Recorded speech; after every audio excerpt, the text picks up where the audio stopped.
Hello, and welcome back to Tyrone Cubert, Attorney of the Arcane. And let's start our next case. The Origins of Horus. So, I think we're going to maybe learn about our special eyes. Oh, Frey Cubert, so that is someone related to us, considering we have the same last name. I'm sorry, Tyrone. There are so many things that I wanted to tell you, so many things that I wanted to show you. Are you our mom? But I'm afraid that I can't do that now. I need you to be strong now. You're our mom, or yeah, probably our mom. This world is bleak, merciless, and unforgiving. Oh, yay. But I've seen you. I know how bright the light within you is. Use my eyes. Peer beyond the divine gate as I once did. So that's how we got our eyes, I suppose. Use it to reclaim the future. Okay.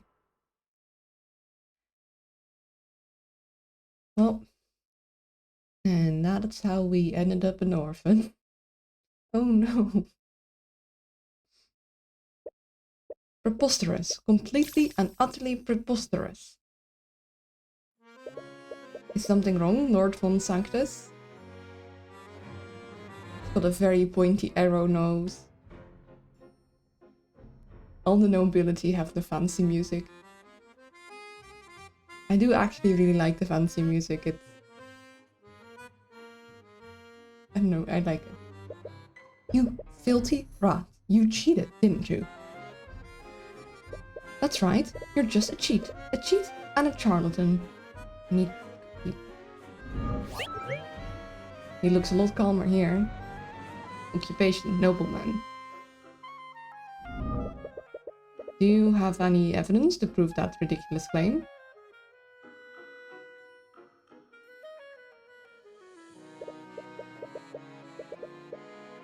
I mastered chess before you could crawl out of whatever rat hole you came from.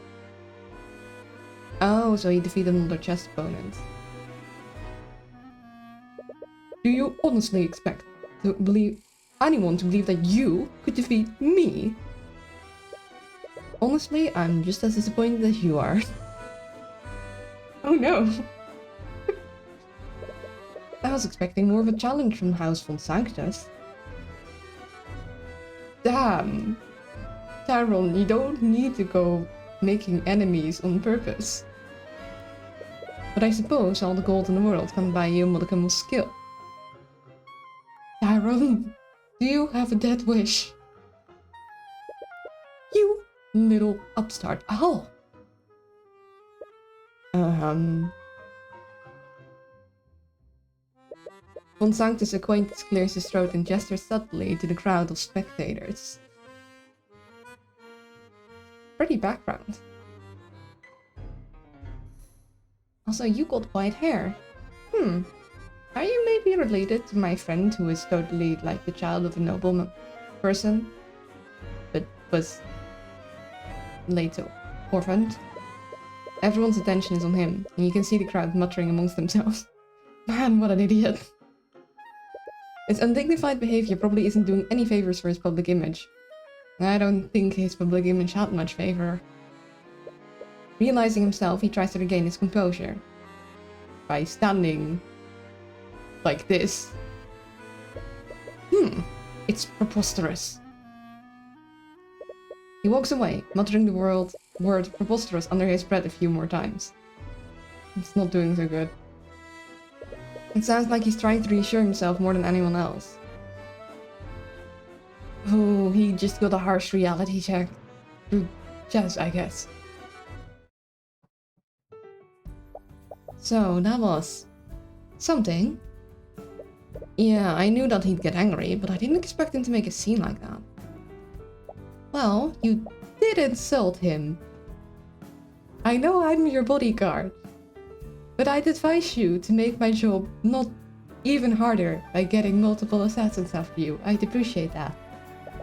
Not to say that he didn't deserve it. Come on now. Come on, I love seeing these conceited nobles lose their minds when I beat them. It's all of the fun playing chess tournament, these tournaments. Wow, where is this confidence when you're in the courthouse?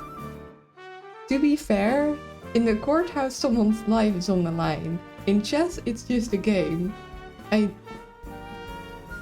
think it's okay for him to be a lot more confident here. Court cases are different. Yeah, someone might actually die. I have to deal with real-world elements during a trial, and that includes Prosecutor Steelwind. That too, Prosecutor Steelwind is not to be trifled with. Prosecutor Steelwind, huh? I wonder if she plays chess. Now that would be an interesting chess battle. No, there's a thought. He wondered if she'd be willing to play against you sometimes. She can't be any worse than these pampered nobles. She'd probably actually be good at the game. Or at least wouldn't assume she's good whilst being horrible. Anyways, we should celebrate somewhere in town. Even if he was a pushover, you'd just beat one of the top-ranked chess players in the kingdom. If that's one of the top-ranked chess players and he reacted like that, then the chess in the kingdom may be a little wonky. I guess maybe the ranks also more indicate the ranks of the society rather than actually skill. To be honest, you had your reservations about returning to the city of Arinax. If you weren't facing one of the 4 pillars, you would have never come back here. You'd rather leave the city as soon as possible.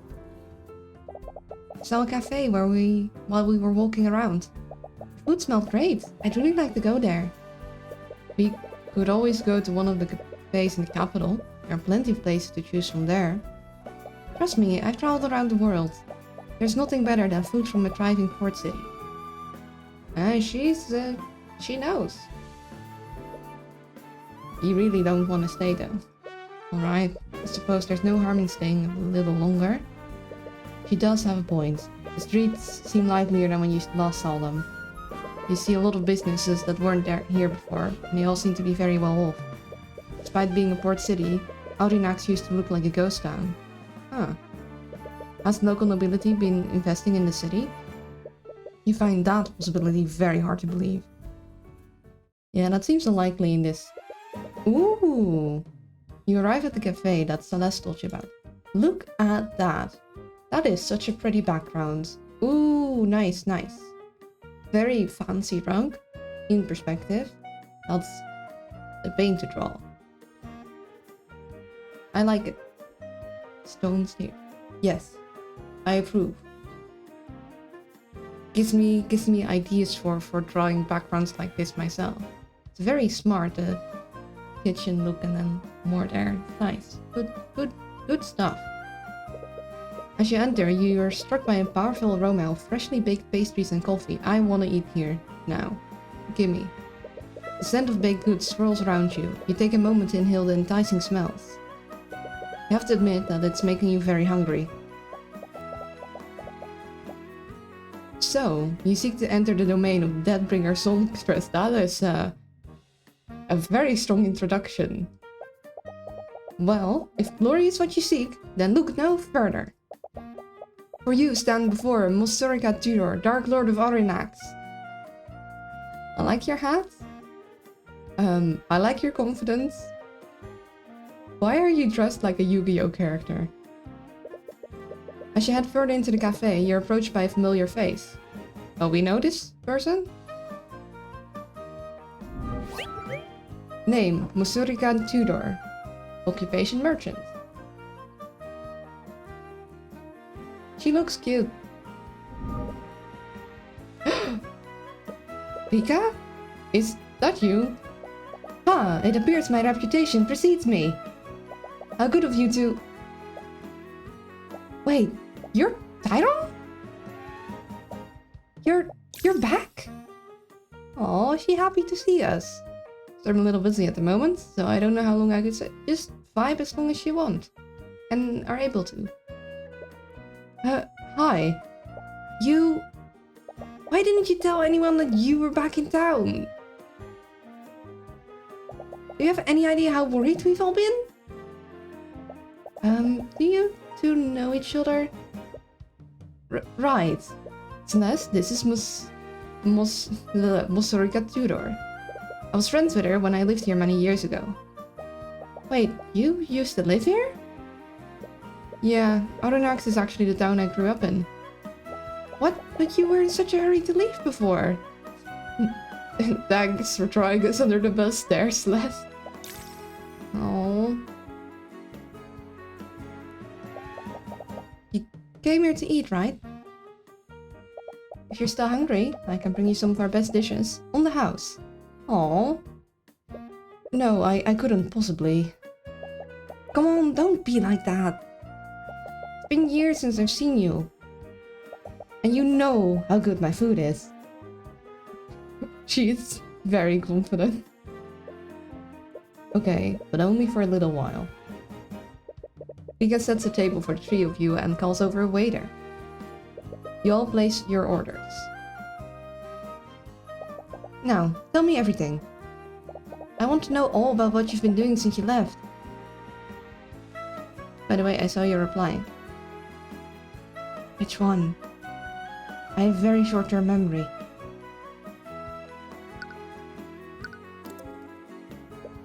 There's a shelf full of drinks, mugs, and sugar behind the restaurant counter. This must be where Rika's employees prepared coffee to be served. This table looks really well made. You like it? I commissioned a local carpenter to have my tables custom made. Damn! That was probably worth it. They fit with the humble and rustic vibes you've got going on here. There's some barrels stacked in the corner here. I wonder what's inside. Wait, Ika, you wouldn't happen to have lotus juice, do you? Celeste and her lotus juice. I doubt they'd have lotus juice here. Lotus juice? What is that? Never mind. What happened to the lotus juice that you received from Miriam? I finished it. Already? It hasn't even been a month. Lady likes her tea. Rika seems to decorate the entire cafe with several plants and flowers. The greens add a fresh and earthy ambience to the restaurant. It's a very cozy vibe. I like it. So, are you going to introduce us? Right. This is Celeste McCoy. She's my bodyguard. Bodyguard? And Celeste, this is... as if I need such introductions. I am Musirica Tudor, Dark Lord of Arcane, High Archmagi of Candemium Flames, and proud proprietor of this cafe. Okay. I was friends with her when I used to live here. She's a little eccentric, but she's a good person at heart. Hey! She's also a common folk mage like you. Ah, so you come from the same humble beginnings that I do. Sort of. She's probably actually the child of a noble, but... Which spells have you mastered? I haven't really mastered any of them. I know about 7 spells, though. 7? That's almost 4 times the amount that I know. So she knows 2. Because we math. Oh, that's not cute. Thank you, but no. Celeste doesn't know at all, in the slightest, how good she is at learning spells. She's learned even more spells? Yeah. Since when did she learn that many? She's been picking them up rather quickly. I've been usurped. Look at you, Mr. Big Shot. You're wearing a suit now, and you even have a bodyguard. Did you get an office job in the big city? Something like that. I'm actually a defense attorney now. A defense attorney? I see. Is that why you left town with the scary lady? Scary lady? Are you talking about Ruby? Mr. Mora adopted me when my mother passed several years ago. After that, she began training me to become an attorney like her. Wait, you've been studying to be an attorney since you were a kid? Well, I guess that explains why you're so young for a lawyer. said the 19-year-old mercenary. Yeah, see, that's my point. Everyone in this game is super young for their jobs. Or just super young to, like, be holding a big job like that. I'm going to make some lasagna. I'll be right back. Okay, have a good food.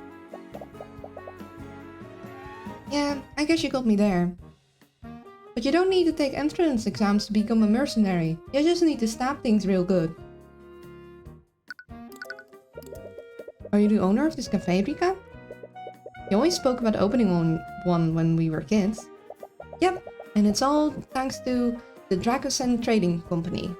Oh, so that's how the town has probably been flourishing. Some trading company putting in money.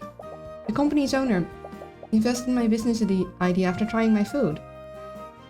Because of him, I was able to open up here, just like I've always dreamed. Okay. How high is the loan? Dracosen Trading Company. I don't think I've heard of them. They're pretty small right now, and they're only operating in Orinax. But I hear that they're planning to expand their operation throughout Wyverngard. The guard of the Wyvern. But I would have thought that Lord von Sanctus would have weeded out any competition. After all, he owns one of the largest businesses in the kingdom. Lord von Sanctus? Isn't he the pompous noble that I beat in chess tournament this morning? Wait, that was you? I didn't even know he was a businessman. Von Sanctus Industries invented those arcane constructs that we saw at the Imperial Academy. How do you not know about these things? You practically fight against nobles for a living. Maybe you should start reading more about national politics. Yeah, you probably should. That seemed like a good thing to be up and late on your line of work. Is it just me, or does the city look less depressing than before? Oh right, you left the city before the new merchants appeared. New merchants? Like from a merchant's guild? Yeah, the Dragonson Trading Company was one of the first ones. They started operating here and bought the Arcane refinery a few years ago. After that, merchants from all over Wyverngard started coming here. Well, being based in a port city would definitely give them an edge. And their presence has really helped the city's economy. They aren't owned by the nobility, and they pay their employees a lot more than von Sanctus does. Ah. Market dynamics at work. It's really improved the quality of life for the people here. I doubt von Sanctus appreciates the competition though. There's even talks of forming an employee-run unions. Oh, they're unionizing! Oh, von Sanctus definitely won't appreciate that. So you still play chess? Yeah, I'm naturally ranked too. I heard that an upstart commoner defeated von Sanctus at a tournament this morning. But I had no idea they were talking about you. Upstart commoner?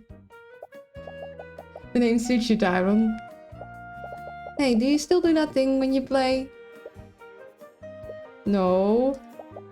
What thing? Nothing, she's not talking about anything. Did we talk? Like... Did we go like, yes, my knight is taking your... No. Wait. You're actually embarrassed about it? When we were kids, you did it even more than I did. What did he used to do? Why didn't you show her, Tyrone? I'd rather not. Come on, show us, Tyrone. The thing. I think I'm a little too old for this. You're never too old to tap into your inner Chuny. Chuny? What is a Chuny? Do it, Tyrone. Yeah, do it. The two of them begin chanting, trying to pressure you. It draws the attention of the other patrons in the cafe. They don't seem to care about the confused look that they're getting. It seems that you don't have a choice. You take in a deep breath. Oh no! Those who stand in the shadows, those who fear the light of divinity. Your Imperials will fall, and your armies will perish. Kneel and cower before the divine gaze of the Eye of Horus.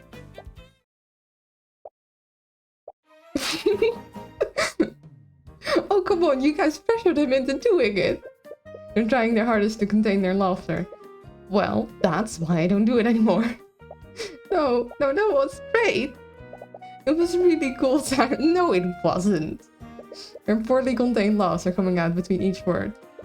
And why are you laughing? You were just doing it a moment ago. Yeah, but she owns it. T-minus 1 hour and 10 minutes until the lasagna is done.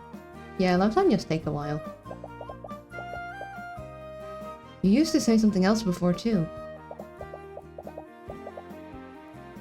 I won't let anyone stand in my way, even if they're a man, a king, or a god.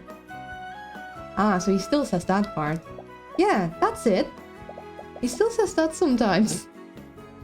Hello, Marine. It's good to see you. Someone's watching this really cute. I'm not cute, but I really appreciate it. It's almost a year. That's so long. Oh, looks like our order is here. A waiter brings in the lunch special for each of you.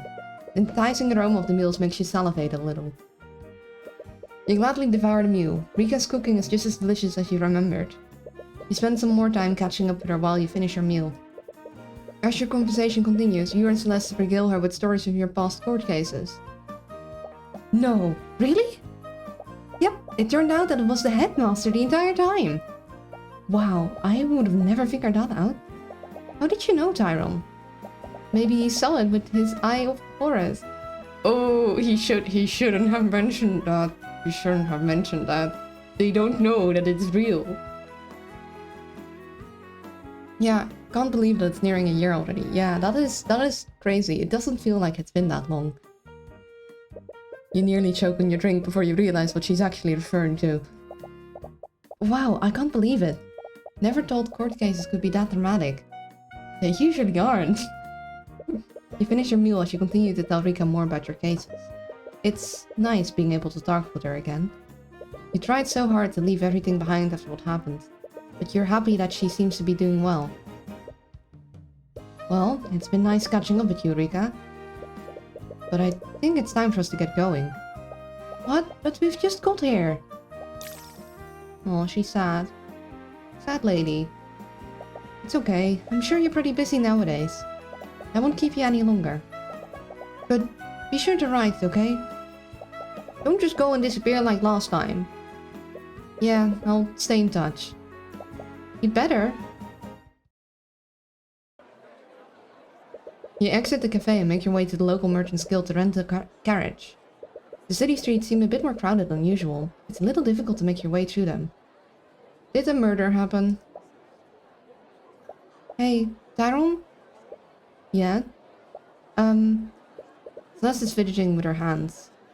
She looks like she wants to say something, but every time she starts to speak, she quickly stops herself. This happens a few more times before she seems to give up. Never mind, it's nothing. Okay. You both continue to walk silently as you make your way to the Merchant's Guild. As you make your way there, the streets become more and more crowded. You hope the traffic won't interfere with the ride home. Hi, could we rent a carriage for travel to Valtholm? Sorry, but travel outside of the city is temporarily closed. What? Why? Haven't you heard? The Knights of the King's Guard have locked the whole city down. They set up a blockade and everything. Check the city gates if you don't believe me. Oh, great. As you arrive at the city gates, you see the blockade that the merchant was talking about. Crowds of disgruntled townsfolk are angrily shouting at the knights stationed there. Hey, this is outrageous. How long do you plan on keeping us here? They do have fancy clothes. Sorry, but we have our orders. We can't let anyone outside of the city until our investigation is complete. There's an investigation? Did something happen? Yeah, probably. Can you at least tell us what's going on? Why is the entire city being blockaded? Sorry, sir, we're not allowed to release that information. We'll just have to make all the arrangements while we sort this out. Actually, I haven't seen you two around before. I'll need to take down your names and occupations for our records. What? Why? It's fine, Celeste. We're better off just cooperating with them. It's an invasion of privacy, but you'd rather not resist orders from the King's Guard. And then still, when it comes in, it's like, or Oswald? Not Oswald. Ryan? I forget the detective's name. He comes in and like, it's you two again. Why are you always here? I'm Tyrone Kubert. I'm a defense attorney. Fine. I'm Celeste McCoy, bodyguard. Thanks. You look over the other King's Guard. They seem to be taking notes of the people here too. They must be making a list of everyone inside the city. And it'll take a while. This looks like it's a pretty big city. But for what reason? Okay. I have an important engagement tomorrow. What am I supposed to do now? This can't possibly be legal.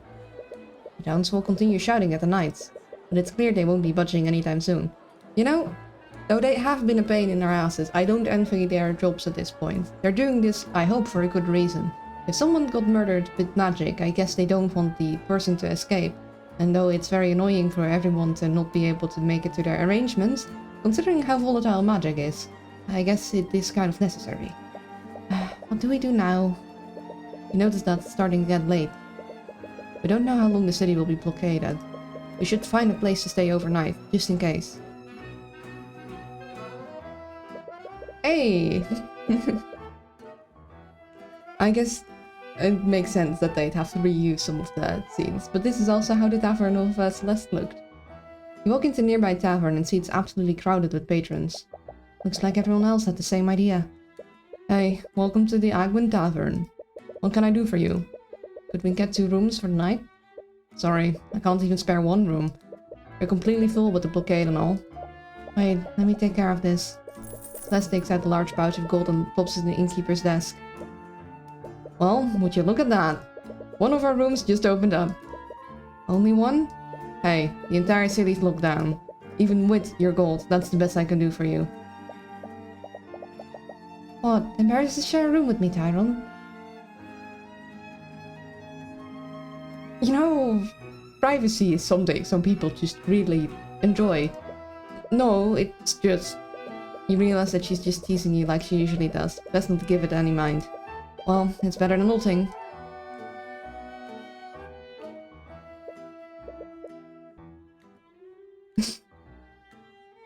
So, how should we... Oh, I was just kidding before. You can have the bed. I'll just sleep on the floor. What? I can't just let you... Please, we may both be commoners, but you live a cushy life in the city. I'm a mercenary. I've lived on the road for years. I sleep like this all the time. She's got you there. Yeah, she'll probably actually be able to get some good sleep. Especially if she gets some blankets or something. Alright, but tell me if you change your mind. Yeah. I also see her as the type to, like, pack a sleeping bag somehow. Hey, I didn't see you there. I was just walked past them. What? Hey, watch it! Quit shoving me! Wait, oh! Holy crap, pull me up! I can't hold on for much longer. You idiot, what are you doing? What? Grab his arm and pull him up. Ah, my hand! Okay, someone is being mind controlled. Phone's going to die really soon, and that's the only time I have for the food I'm cooking. I'm charging it. Oh, that's annoying. What the hell are you doing? Your grip is too tight. Stop that. Ah! Wait, I can't still... Oh. He got dropped, is it? No.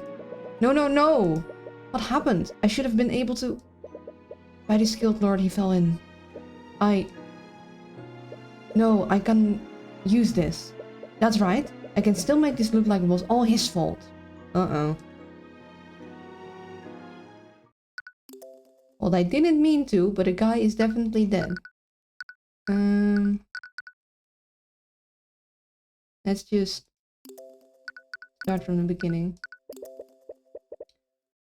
You find yourself falling into a nightmare. Another one? Oh, are we gonna see Iris again? No. Tyrone, I'm so sorry. I can't believe they made you watch. Oh no, they hung my mom. Or decapitated her. Are you okay? No. I just saw my mom die. Right. Of course not. Are you going to keep fighting them? Your voice is quiet. Your question barely comes out of a whisper. What? Are you going to keep fighting the nobility? I don't know if I can anymore. Today they showed me that what they're truly capable of. I was naive. I thought that the truth would prevail, but I'm only one person. I can't do this alone anymore. So you're just going to give up? You're the only one who will fight against them. If you're just going to give up, then... Was my mother's death truly pointless? I'm sorry. Teach me how to be like you. What? You said that you can't do this alone anymore, right? So, teach me how to be a defense attorney. I can help you. We can fight them together. Tyrone, you're just a child. I can't just... Mr. Mora, please. I don't have anything left. I forgot today was a stream there, and well, I remembered about an hour ago, then I forgot, and now I remember again. Well, welcome here. Such a sweet and touching story. It is a very good story game, or like, I like the story. Tyrone isn't a child, he's just very certain. Now in here, he's 10. Also, my kitty cat is deciding that me trying to passionately voice these characters is too loud for her and she wants out, so one moment. Yeah, cool. Very too loud.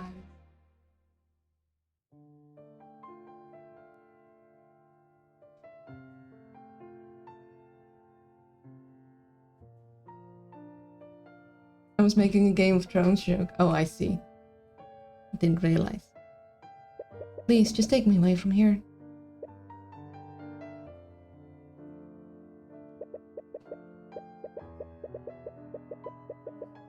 You clutch your hand tightly, feeling the fading warmth of the final message your mother left for you. It's the last comforting memory you'll have of her. It's a memory that you'll never experience again. Mom? Oh. You're startled awake. After some confusion, you realize that it was all a dream. You didn't have any trouble falling asleep, but your slumber was less than restful. It's been a while since you remembered that day. That's all the more reason to leave the city as soon as possible. Celeste, are you up? I think you and a friend of mine could bond over your lack of knowledge of popular culture. I have not seen her scared like this before. Celeste was wistfully staring out of the window, watching the rain. Her head whips towards you when she realizes that you're awake. Are you okay? What's wrong? Nothing, it's nothing.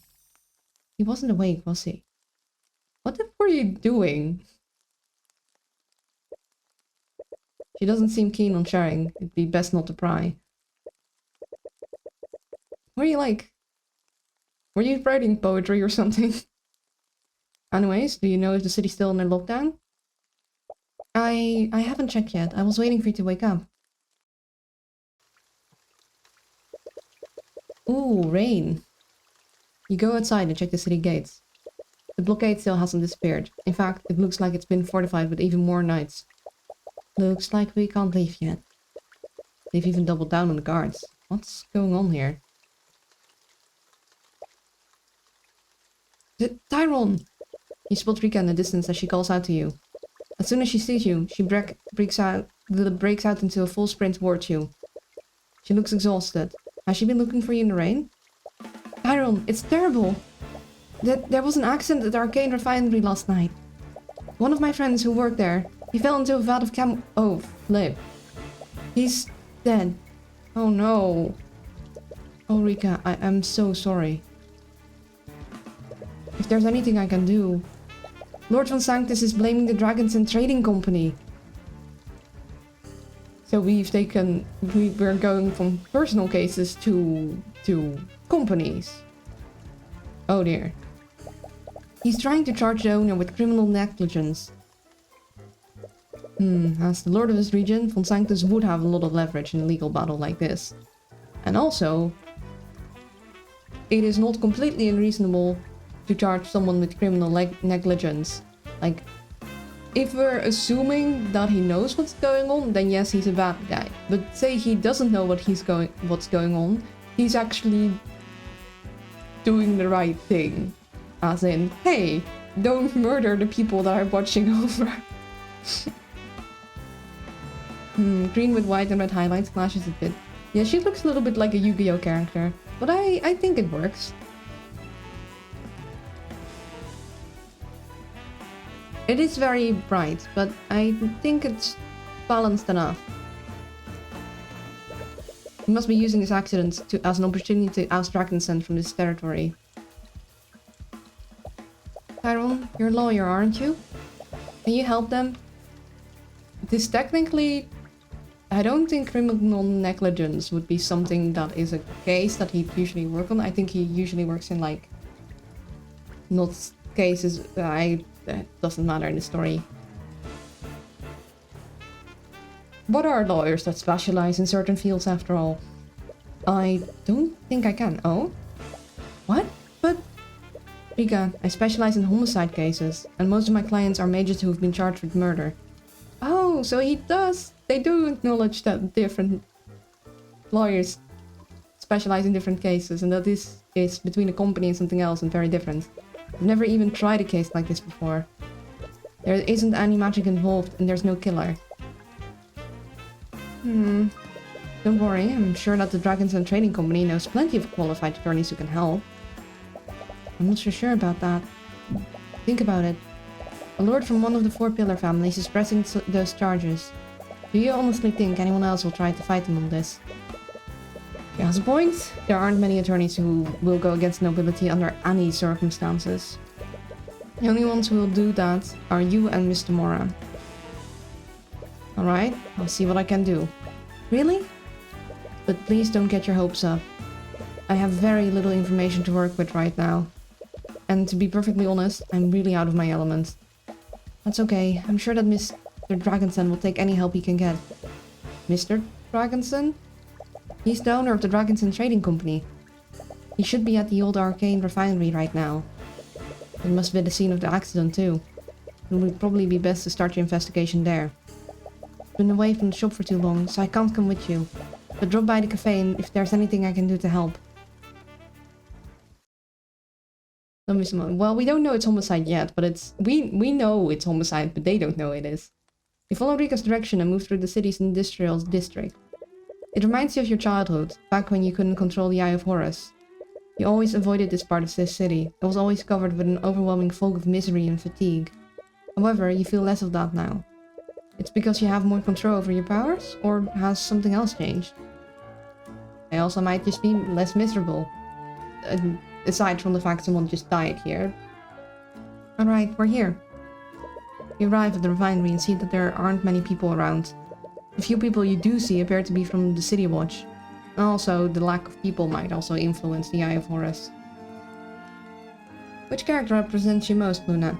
I don't know. I don't think I'm anything like any of these. Hello, 10. Operations must have been halted after the accident. Understandably so. Wow, so this is an Arcane refinery. I always saw this place as a child, but never really understood what they do here. Those machines refine arcane crystals that are used in artificery. Those crystals are used as a power source for conducting magical energy. You look around and spot a especially frustrated individual. He seems to stand out from the King Knights and cleaning staff. Ooh. Cool outfit. Could he be the guildmaster Rika spoke of? Well, they all have something in common. They're all very good looking and cute. I don't know. I don't think I'd call him cute. And I mean, they're well drawn. Exclamation mark. He takes notice of you as you head further into the refinery. Hello there. You must be the attorney that Miss Tudor spoke about. I am. I take it that you're the guildmaster of the Dragonsen Trading Company? Yes, my name is Stefanik Dragonsen. I'm pleased to make your acquaintance.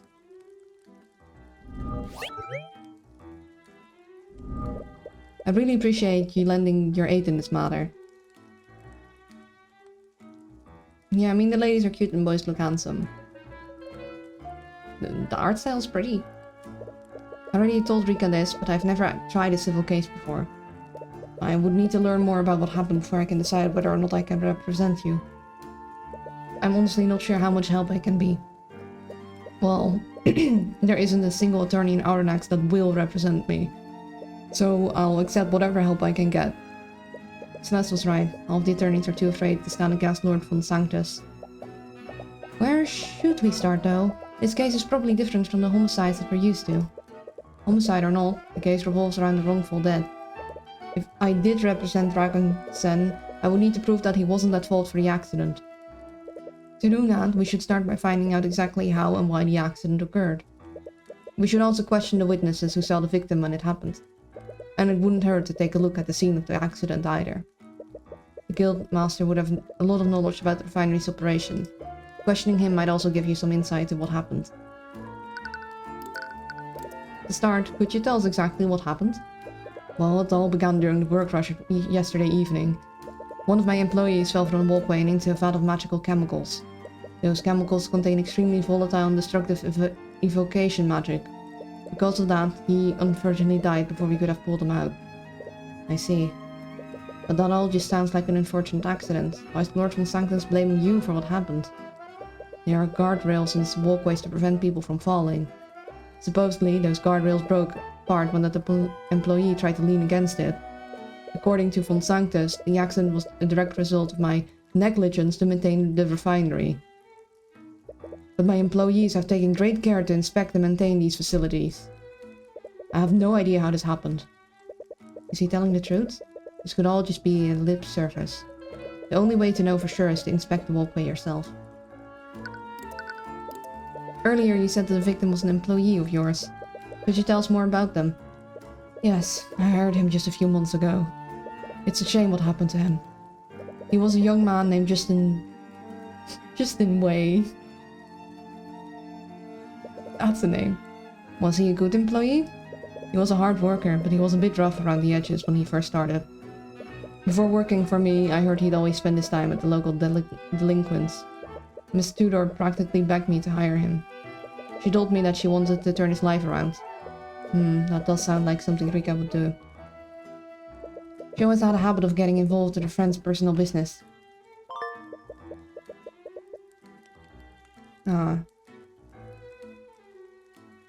She must be feeling extra guilty that she pushed me into this job. When you live a life like Justin's, it helps when you have something to give up. To give you some structure and direction. So I decided to give the boy a chance by hiring him. He was clearly a hard worker. He did well to earn his keep. He always followed the rules too, so I have no idea why he was up in that walkway. Wait, he wasn't supposed to be on that walkway? Earlier you mentioned that Justin wasn't supposed to be on the walkway. What did you mean by that? Well, Justin worked in an entirely different department. He was part of a team that managed packaging and freight. He had no business being inside the refinery building, much less the upper walkway. That's strange to say the least. Was he the type of person to wander around places he's not supposed to? No, like I said before, he always followed my rules. It all just makes the whole situation that much more confusing.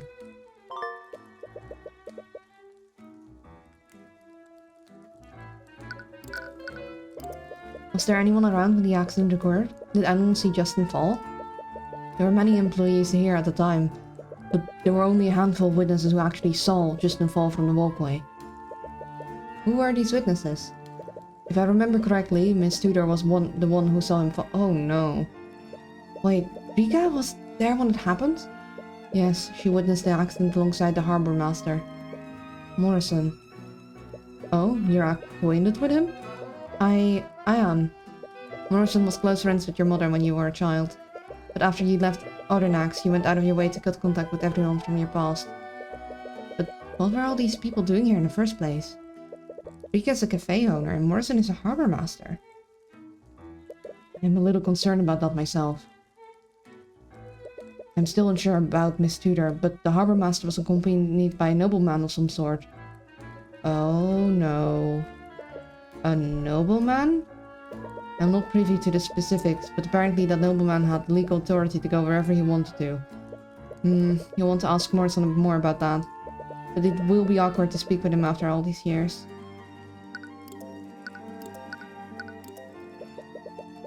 This must be the walkway the victim fell from. Supposedly, the guardrails broke apart and the victim leaned against them. You'll have to move closer to it to get a better look. Understandable. And stairs lead up to the walkway above. You can get a better look at them by moving there. So... the vat filled with chemicals that I can't quite identify. According to Celeste, these chemicals are used to refine and create arcane crystals. Okay. Detect magic. Arcanum. Ooh. There are traces of transmutation magic on this power box. It is an artificery device, so that's not too out of the ordinary. There are traces of transmutation magic on the parts of the vat. I'm honestly not quite sure how these vats even work. Perhaps transmutation magic is used to the refinement process somehow. Interesting. Let's move. Let's go to the walkway first. Ooh, shiny! Oh, that looks very rusted. Well, there aren't many... in this case, won't hurt to check. Well, I want to check the things first and then I'll scan. Too bad you can't make drugs and alcohol in this game. Then we'll have a party on the That's not this kind of game. It's a vat of dangerous magical chemicals. Supposedly, they're corrosive enough to dissolve anyone unfortunate enough to fall into it. Celeste is watching you carefully. She can be a little overprotective at times. It is her job. It looks like the guardrails completely broke apart. The rails are completely rusted too. Was Dragonson lying about properly maintaining the site? Though it is strange, because they don't seem to be rusted anywhere else. Arcanum. What? What's wrong? There's traces of transmutation magic all over the guardrails. Transmutation? Do you see those traces anywhere else in the walkway? No, it's only this area. That's all. So they might have been transmuted to be rusty. Transmutation is the cool magic that changes the properties of physical objects. Usually mages use transmutation spells to strengthen and repair objects. Someone needs a spell to change the physical properties of the guardrails. Judging by the current state of the rails, we can only conclude one thing. The spell weakens structural integrity of the guardrails. Right, someone used the transmutation spell to weaken the guardrails. Afterwards, the guardrails were so weak that Justin accidentally broke them. And only these guardrails are weakened. The sabotaged rails are right next to this vat of corrosive chemicals too. It was the intention of weakening the guardrails. Judging by what happened, that intention can only be one thing. Unknown mage wanted someone to fall into the vat. Whoever sabotaged the guardrail wanted someone to fall into the vat. Why else would they only target those specific guardrails? But why? Who would do this? You can feel your fist clenching tightly. Ooh, grammatical aberration. Someone committed murder using magic here. And whoever did it had the gall to try and cover it up. Tyrone, you won't forgive whoever did this. When you're through with them, you will make them feel a fraction of the misery that your mother... Tyrone? What? Are you okay? Right, sorry. Anyways, if it weren't for your detect magic, everyone would have written this off as an accident. Magical traces are only detectable for 48 hours after mage casts a spell. That means that whoever cast the transmutation spell did so recently. Right.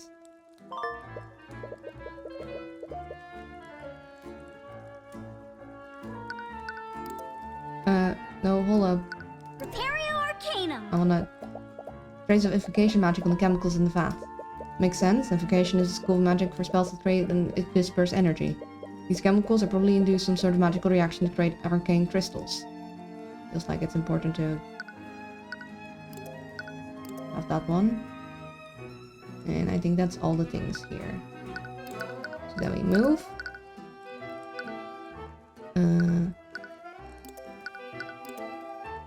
Should maybe tell him about it. Oh, we can't tell him about it. Well... Or, well, no, we could present. Hey, you should notify Dragonson about the tracer transmutation that you found.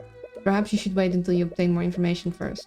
After all, knowing about a potential saboteur might unnecessarily stress him out, even more so if you don't have more information. Okay, later. Let's go to the harbor. Talk to the harbor master. You arrive at the harbor in search of Morrison, the harbor master. However, you notice a large concentration of knights in the shipping area. Notably, the Arcane Inquisition is among them. You spot Commander White and Prosecutor Steelwind coordinating the knights there. I wonder what those two are doing here. Probably the investigation magical mishaps. The knights are in the blockade said that they were investigating something. There must be magic involved if the Inquisition is here. Do you think he has anything to do with that happened to Justin? I doubt it. We didn't see any Inquisition knights at the refinery. It must just be a coincidence. You're probably right. I'm doubt. Well, you could flip the reaction to the fan art if it makes you happy, but I'm not sure if anyone but you, like, would have a strong reaction to it. But yeah, I understand. People reacting to stuff you made is nice. But I'm kind of curious about what the Inquisition is investigating. It has nothing to do with our case. It'd be best to leave them to their business. Alright. Oi, you there. You'd best clear out. The knights have closed the harbor. Morrison? Huh? Do I know you? Wait, Hubert? Is that you?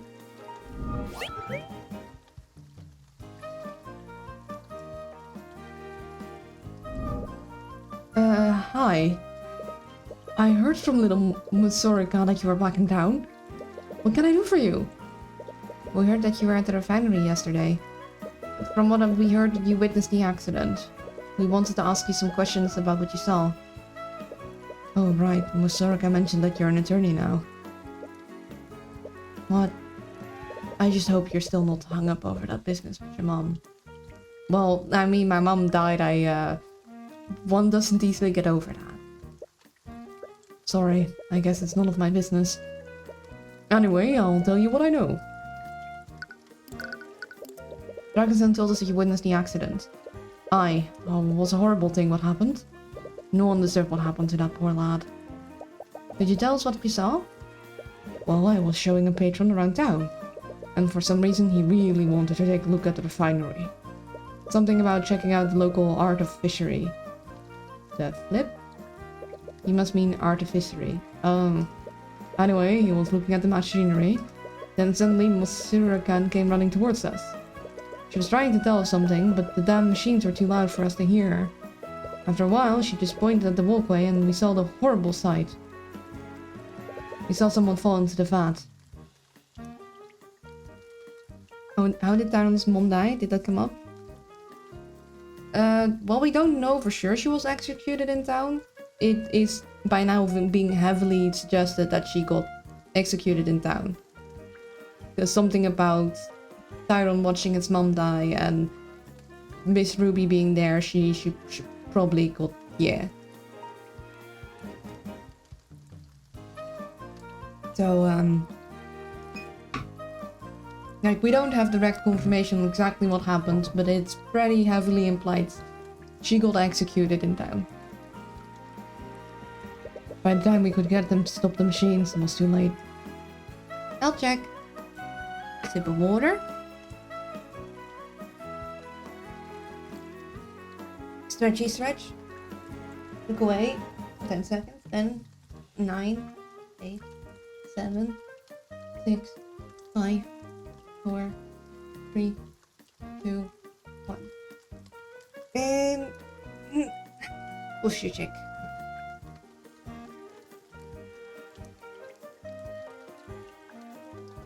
Not much just about what you know so far, but what was Rika even doing there? She should still have been running the cafe at the time of the accident. And the patron who was visiting the factory, did they also witness the accident? Could you tell us how Justin fell off the walkway? Was it because the guardrail broke under his weight? Yeah, he did, but it was a little strange. The guardrail was made out of metal, yeah? But the way it broke, you would have thought that it was made of cardboard. He barely leaned on it, and it just broke apart. Even a poorly maintained guardrail shouldn't have broken that easily. Did someone really use the transmutation magic to sabotage it? Probably. If so, that possibility could clear Dragonsen's name. But presenting the possibility of a magical crime might just complicate things. You mentioned that you were escorting a patron when the accident happened. Who was he? Did he witness the accident too? Aye, he was right here with me when Rika was trying to get our attention. It'd be hard to miss it with the commotion she was making. As for where he was, he said his name was Aster. Aster? You don't know anyone by that name. But why does that name sound familiar? You know what this surname was? No, the lad was really secretive with his last name for some reason. Might be part of nobility and not wanting others to know that he was part of nobility, or other secret shenanigans. He must have had a recognizable name. Is he a noble from a well-known house?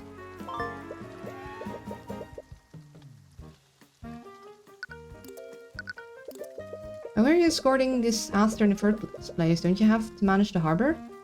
Oh, I can't really manage anything because of them. Gestures towards the Inquisition Knights crowding the pier. They've blocked all sea travel out of the city till the mess is sorted out. You have a little knights investigating the harbor. Do you know what they're looking for? Well, you didn't hear this from me, but according to them, Aster's ship just up and vanished in the dead of night. Well, that's, concerning. Vanished, as in someone hijacked it? That's the thing, the guards would have noticed if someone had driven off with the ship, especially one of that size. From what I heard, one of the guards could have sworn that they saw it vanish in a flash of light. That sounds like magic for sure. Very much not suspicious at all. Yes, this is not suspicious in the slightest. The same person that had a ship just vanish in the middle of the night, also, and hid their last name, also saw the murder. Now, they could just be caught up in the middle of some shenanigans, that is entirely possible, or they could be the cause of shenanigans. In any case, this is probably related. A flash of light, like something created by a spell. What kind of ship was it? Do you know how big it was? From the size of it, I'd say it was probably a galleon. Oh, real big one. A galleon. A spell of that skill would have to be pretty powerful to affect a ship of that size. I wonder who this Aster person is. He must be high profile if they're calling in the King's Guard and the Inquisition for him. All over a missing ship too. You spent some time with him, am I correct, Morrison? Did he tell you where he was staying? If I remember right, he's staying at the local inn near the town square. Wait, that's the tavern that we were staying at. If he's this high profile, why is he staying at an inn for commoners? No idea, he's an eccentric one for sure. Whoever he is, he's also witnessed the accident. You'll definitely want to speak with him. And if he's noble, there's a chance that he's the mage that sabotaged the guardrail. It's a model ship. It's probably used by local businesses to transport goods by sea. Are those holes? Usually sails aren't meant to have those. Can't help but feel nostalgic seeing these ships. I used to travel by sea all the time when I was traveling the world. It's probably my favorite part. That does sound pretty nice. I'd like to try riding one day. Are you sure? You get motion sick pretty easily. Yeah, if you already get motion sick on a carriage ride, I'm not sure if you'll be doing well on a boat. Sailing on a ship might kill you. Although, seasickness and motion sickness are two separate things, because I get motion sick, but I don't get seasick at all. Something very calming about the waves. She has a point there. Then again, I don't get this very motion sick. Oh, something up high. Oh, it's the houses. A row of houses line the edge of the harbor. When I was a kid, I always dreamed of saving up enough to buy one of my own houses on the harbor front. Well, you have a job as an attorney now. You can always move back here. No, if possible, I never want to return to this city again. There are several crates containing all kinds of goods. There must be merchandise of the local businesses. Nothing else interesting. Oh, detect magic. Arcanum. Just in case. I think that's all we can. Then let's check out the town square real quick. Yeah, I had a feeling that this was where we'd talked about thing. It's a statue of some kind. Daredevil? That's Ferdinand Dumont, a famous stunt performer and physicist. Heard he used to run shows here several decades ago. He'd always jump over large obstacles or crevices in some kind of wheeled vehicle. I heard that he even tried creating a flying machine near the end of his career. Ik ben een schattige uil. It doesn't count with translation. Hubert is generally sick. Sick of motion, sick of seas, sick of injustice.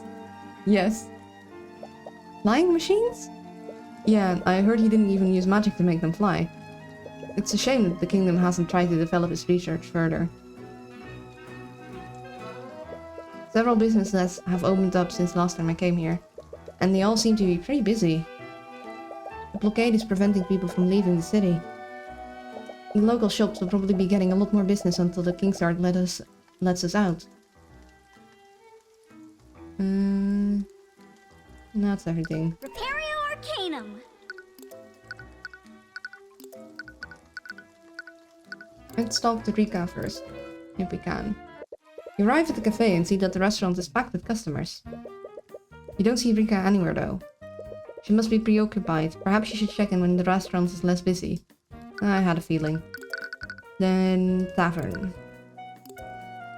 It's a little confusing that the tavern stuff is used twice, but it is understandable. No, it doesn't. No, it doesn't. It's a translation. Yeah. Morrison said that Alistair's staying in one of these rooms at this tavern. But which room is it? You could always just check each room. That might irritate the patrons though.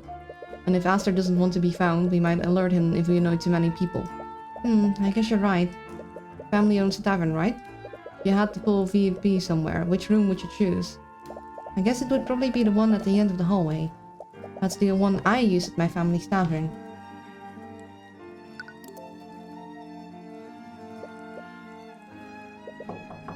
Family knock on it. Hello? Hearing he didn't even use magic to fly is like hearing someone casually say, he didn't even use wormhole technology to travel across the country. Yeah. Someone does come to answer the door, but they only open the door a fraction of the way. The crack in the door is less than an inch wide. You can't get a look at the person's face. I'm terribly sorry, but if your business isn't urgent, I'd like to be left alone. Sorry if I'm intruding, but are you Aster? My name's Darren Kubert. I'm the defense attorney of the Stephanic Dragonson. From what I've heard, you witnessed the accident at the refinery yesterday. I was wondering if I could ask you a few questions about what you saw. Oh. Yeah, if you're trying to be incognito as a noble person, perhaps wear different clothing, my guy. Also, again, white hair, just like Celeste. Are you perhaps secretly related? He definitely stands out from the other patrons of the inn. He must be the wealthy patron that you're looking for. Tyron Kubert, the protege of the infamous Ruby Tamora. So you know who I am. Oh no, he has very pretty clothes, but also you're, sir, good sir. If you're trying to be low profile, this is not the way to do it. I do. I know you very well. Oh dear, that's not a good sign, usually. I think white hair is just common amongst nobles. Might be a bit of inbreeding there to maintain it. Yes. See, I think it might be a thing among nobles, but the thing is Celeste has white hair. And she was found, she was laid as an orphan at the tavern she grew up on. She was adopted, and she has magic. So likely she's actually probably the bastard child of noble family, because I don't know why else they would, like, lay her to be found.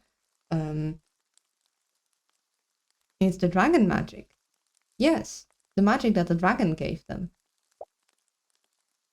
I'm your biggest fan. Wait, what? Okay.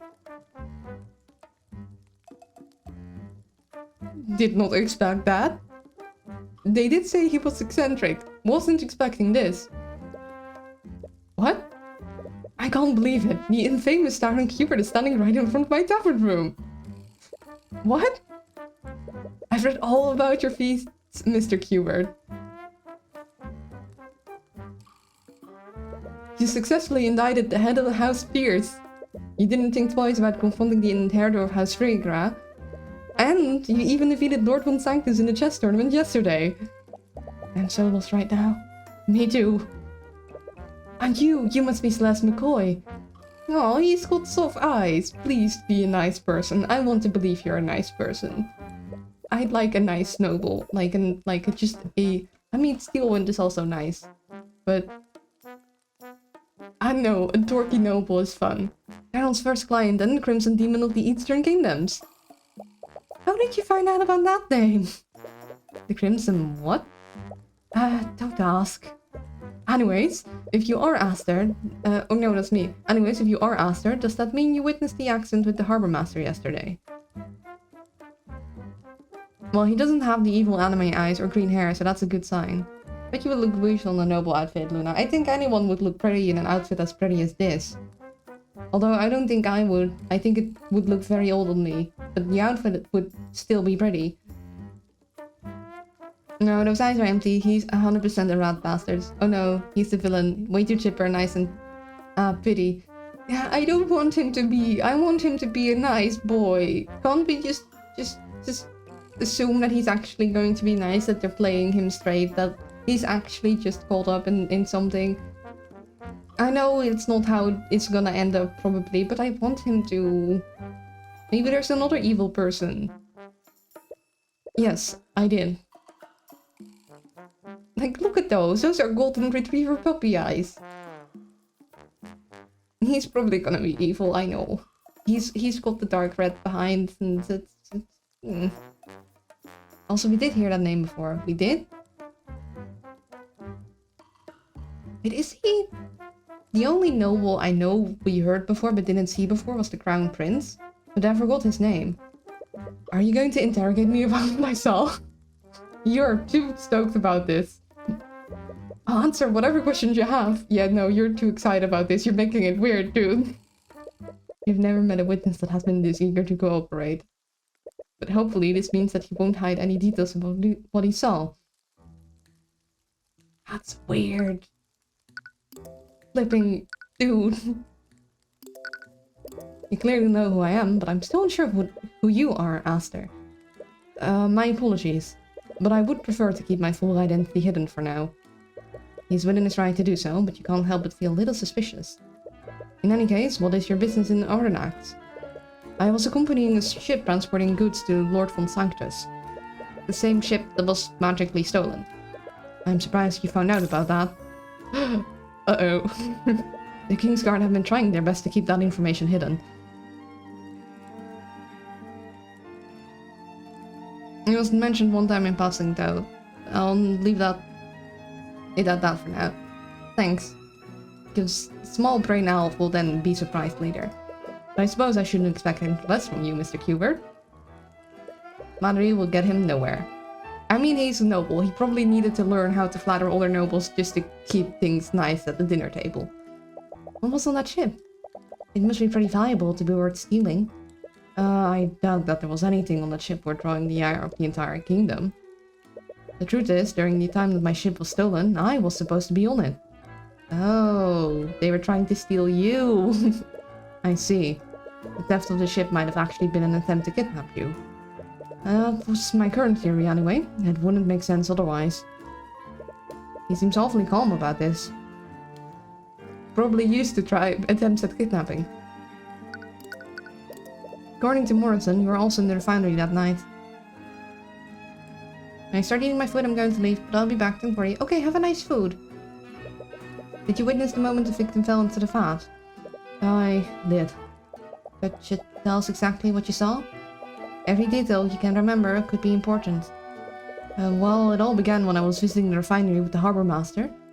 I was inspecting the refinery's machines when a girl frantically ran towards us. She was hysterical. It looked like she was trying to tell us something.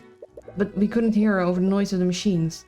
When she realized we couldn't hear her, she simply pointed at the walkway. That's when we saw Justin Wayne fall into the vat. This next question is very important. Did you see the victim break the guardrail by leaning on it? Yes, he broke the guardrail before he fell. His testimony matches exactly with what Morrison saw. The way he fell was very strange, though. Strange? What could he mean by that? Oh, maybe the people that were like... So, what we saw at the beginning was someone commanding someone else to just move someone aside and then that person falling. But the fact that nobody could see them means maybe they were using an invisibility spell and they couldn't be heard because it was so loud, but there were actually other people on the walkway. You mentioned the way the victim fell was strange? Did you feel like the guardrail broke too easily? Why yes, how did you know? It matches with the statement that the Harbor Master gave us. You don't want to reveal the trace of transmutation that you found in the walkway, at least not yet. But yes, the guardrail broke the moment that Justin leaned on it. And his body was extremely limp when falling too. His body was limp? Normally, when falling from a great height, one would flail their arms, yes? But when I saw him falling, he wasn't moving at all. He wasn't moving? Did you see the expression on his face? He might have been unconscious. I'm afraid I couldn't see anything on his face. It was much too dark to make out his features. Wait, you didn't actually see his face? How did you know it was actually him that fell in? Well, who else could it have been? No one else has been reported missing. They also found the remnants of Justin's body in the vat. It was definitely him that fell in. That's true, you don't have much reason to believe that Justin might still be alive. I don't know, adding another switcheroo to this case would be a little much, but... A weird detail. Yeah. There are traces of transmutation magic at the crime scene, and it appears that Aster is quite a high-profile individual. He's probably a mage, and aside from Rika, he was probably the only older mage at the refinery that night. If you ask him outright, you might be able to see something incriminating through the eye of Horus. Aster, we'll respect your privacy if you don't want to tell us who you are, but could you at least answer one question for me? I can make no promises, but I'll do my best to tell you what I can. Are you a mage? Oh, is that all? Yes, I am a mage, and I'm quite a practiced one at that. You see, Celeste cast Detect Magic to look at the scene of the accident, and we found traces of transmutation magic at the crime scene. Namely on the guardrails that Justin fell through. But what? Here it is. I can't believe it! Most people would not be happy. What? Are you telling me that a mage used transmutation magic to weaken the rails? It's a conspiracy! What? Wait, does that mean that was actually a murder to make it look like an accident? Like something out of reports I read about him. He's just excited to be in a detective story.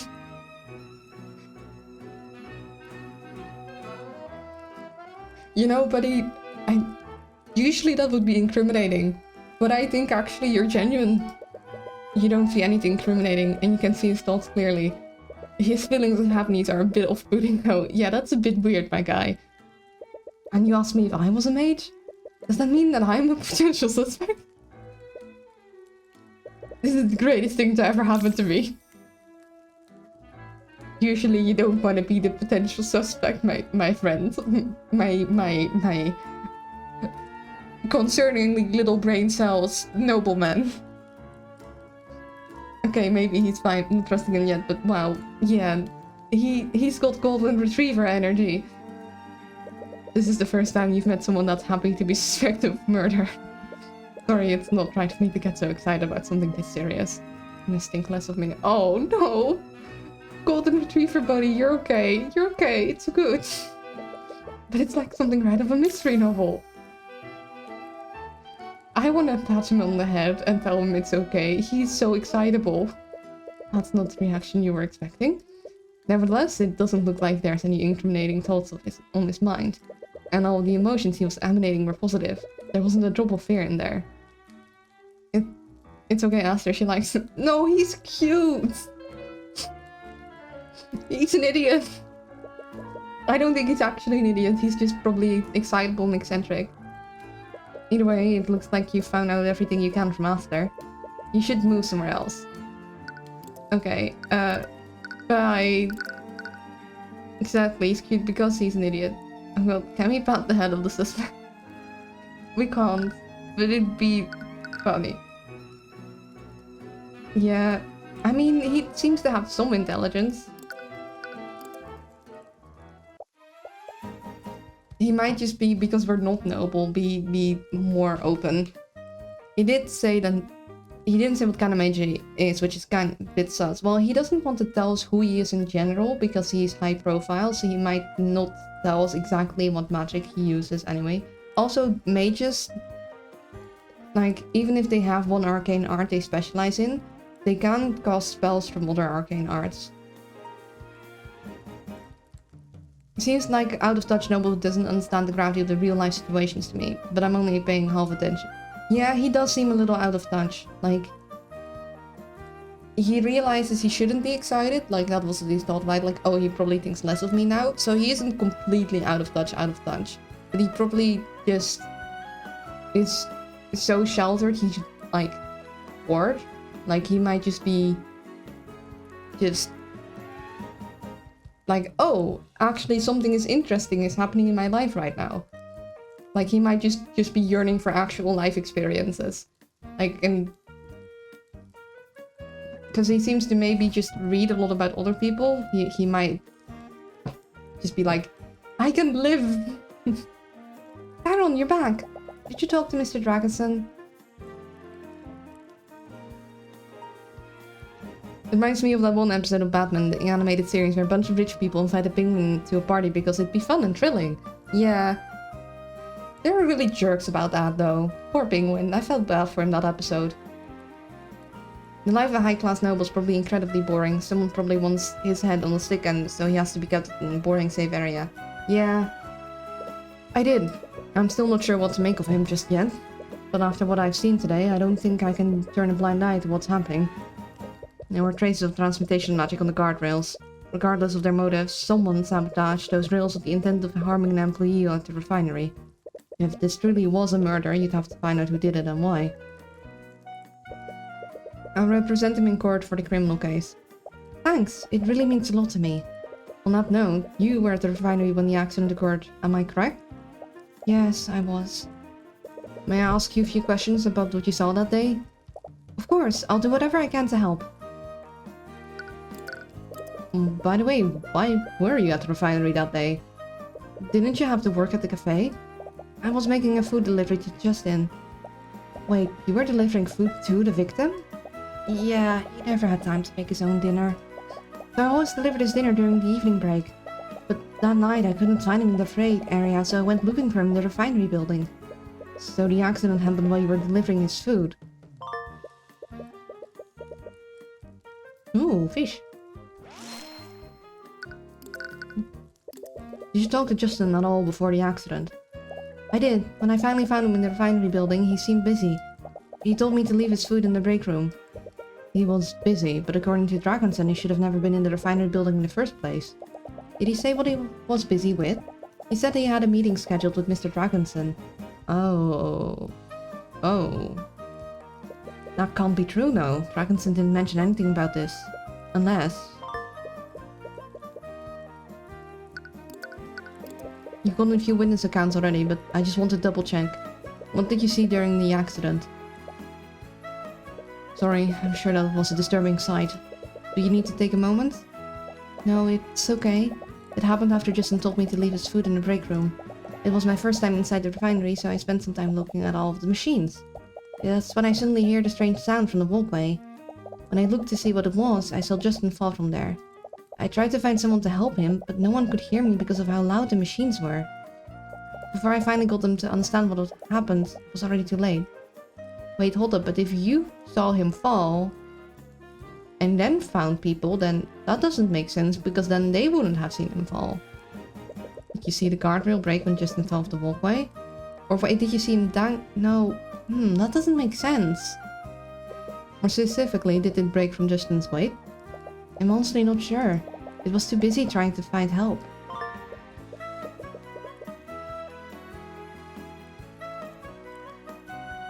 So, she saw him fall and then tried to find help, but if they didn't see until she pointed, then and they saw him fall, then he didn't fall like twice, right? That doesn't make much sense. Like She couldn't have seen him fall through the thing and then fall in the vat and then pointed at people and then they saw him fall because he would have already had fallen. You know, matching witness accounts from Astor Morrison, they saw the guardrail break. Having Rika also confirmed that would have been helpful, but you suppose Astor Morrison's statements will have to suffice. Rika's account of what happened is a lot less detailed than Astor and Morrison's. She did see Justin before the accident. You still have no idea why Justin was on that walkway in the first place. According to Rika, he said that he had a meeting scheduled with Dragonson, but this doesn't match with what Dragonson told you. Either Justin or Dragonson must be lying in that case. You met Dragonson already, but you still have no idea what kind of person Justin was. Perhaps Rika can tell you more. Could you tell us more about the victim? It would be a very good detective. I'm okay at detective games. I don't think I'd actually make a good detective. What kind of person was he? He was a good person. He fell in with a bad crowd a few years ago, but he was starting to turn his life around. I saw how much he was trying to change, so I asked Mr. Dragonson to give him a job. I really wanted to help him change his life for the better, but this job just ended up killing him. Yeah, I had a feeling she'd be feeling sad about that. You can't blame yourself for this. No one could have known that this would happen. I guess you're right. It's hard not to think about it, though. Was he the type of person to go places he wasn't supposed to be? No, not anymore. Not anymore. He really wanted to make a good impression on Mr. Dragonson. He always talked about following the rules. He even got mad at me a few times when I accidentally broke Dragonson's protocols. Right, that matches up with what Dragonson said. So he might have been... So what could have happened is that neither of them lied. And he was told by a Dragonson to meet him at the walkway and he would have followed those orders. Like wanting to be a good employee, even though it was a weird place for him to be asked to go to. But it was actually someone in disguise. Then again, I don't think you can mimic voices, so that would be very convoluted. Maybe he got a note? Still, even he would probably think that's a weird place to meet. There's definitely like a lot of old things going on. But maybe he was falling back into his old habits. Perhaps Rika can tell you more about what he was like before he turned his life around. You mentioned that Justin fell in with a bad crowd before.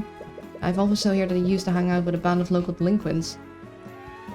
Could you tell us more about them?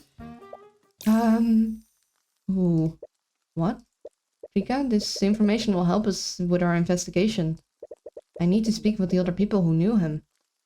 Do you know where I could find his delinquent friends? I'm sorry, I really didn't know him that well. I should keep quiet, it might make him mad. Rika, are you hiding something from me? What? Of course not! I say, as suspicious as I can be. What would the Dark Lord of Aranax possibly have to hide from you? Yeah, she's definitely hiding something. You'll need to argue against her if you want the truth.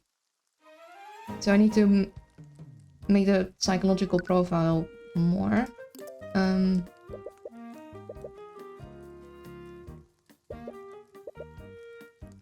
Yeah, I don't think we're getting anything new. I doubt we're... Yeah. Then we need to present something. How about... Certainly sorry for what happened to Justin. Are you doing okay? Yeah, it's difficult to think about sometimes. You always hear about these things happening, but you never expect them to happen to people you know. But have no fear, I will take more than this to bring down the High Archmagi. She reverted back to her Chuny personality. I still don't know what that means. Have a nice lurk. Holy and evil. Also, I'm not cute.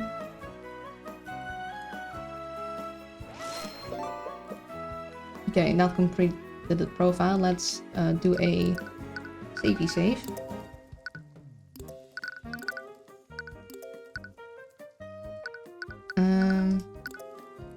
Arguments. It's hiding something from me. She clearly knows about the bad crowd that Justin fell in with, but she's hiding who they are and where you can find them. You'll need to convince her to share that information with you. Yes. I don't think anyone can see these eyes, because otherwise I'd probably point out that, hey, your eyes are being weird. Just be honest with me. Musira Tutor will perform questionable acts to protect the people she cares about. She has your best interest at heart, and she will always act in a way that she thinks is beneficial for your well-being. She isn't very good at deception. She will often refer to her dramatic, Chuny personality when trying to hide the truth from you. I still don't know what it means, but it's a dramatic thing, so it's a good idea and can work while eating my food. I'm meant to say lurk. Okay, have a nice lurk. To be honest with me, I'm not hiding anything. I really don't know that much about him. I wasn't that close to Justin Wayne. I may have delivered his food, but he was just a customer to me. A customer that you specifically delivered food to. Okay, we need to present something that's opposing to that.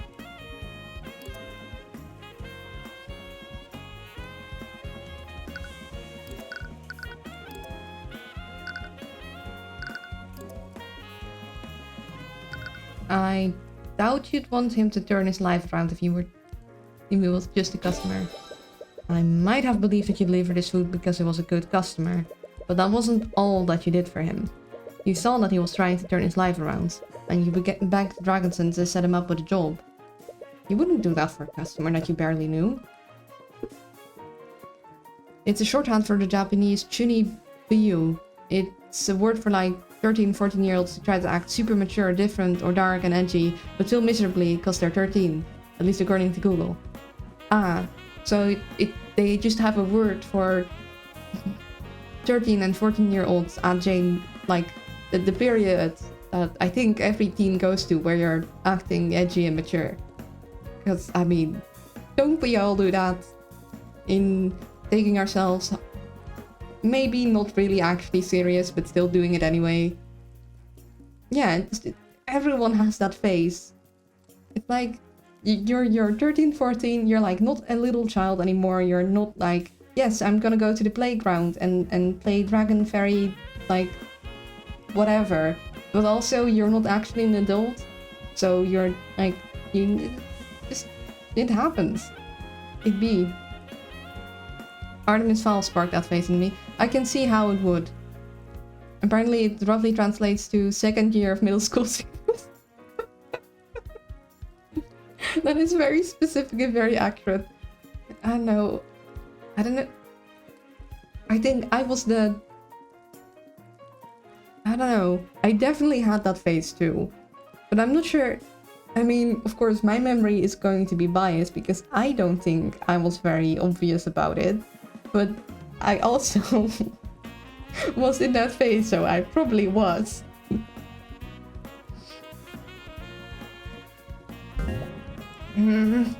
Well, that still proves nothing. I am Sira Tudor, High Archmage of the Candian Flame. It's so hard to believe that I took... Is it so hard to believe that I took pity on a stranger?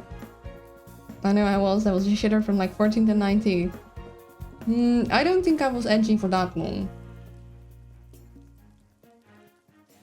Then again, I might have been. I don't know.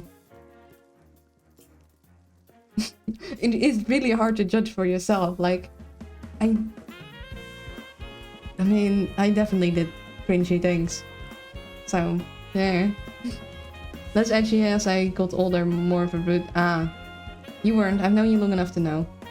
Okay. So yeah, I mean, I was a teen, and then you always just go through a, like, I don't know, a realization phase. Like when you go from child to teen, it's like, oh wait, the world is kind of shitty.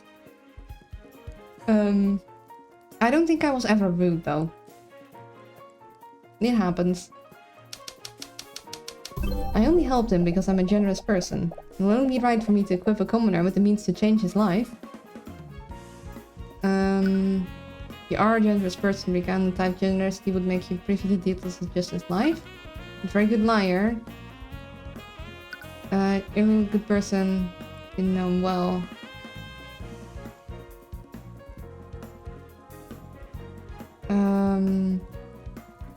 What was it again?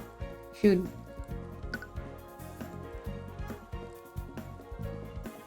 Okay, no, these weren't like you have to do a specific thing to counter a specific thing. I have to use the profile. So, considering she isn't good at deception, maybe this one? You're not a good liar, Rika. You wouldn't have risked a lot by asking Dragonson to hire a stranger, especially a stranger with a dubious past like Justin. Teenage is the time you lose childhood glimmer of the world and more logical way of seeing. Yeah. And then, of course, children are gonna be a little edgy then, because it's like, oh, wait. Don't burn myself, food, because happened before, and hurts really. Well, be careful. Like, use a... If you don't have an oven glove, use like a cloth, like, not a regular towel, but like the one you dry the dishes with. That is called a very even texture.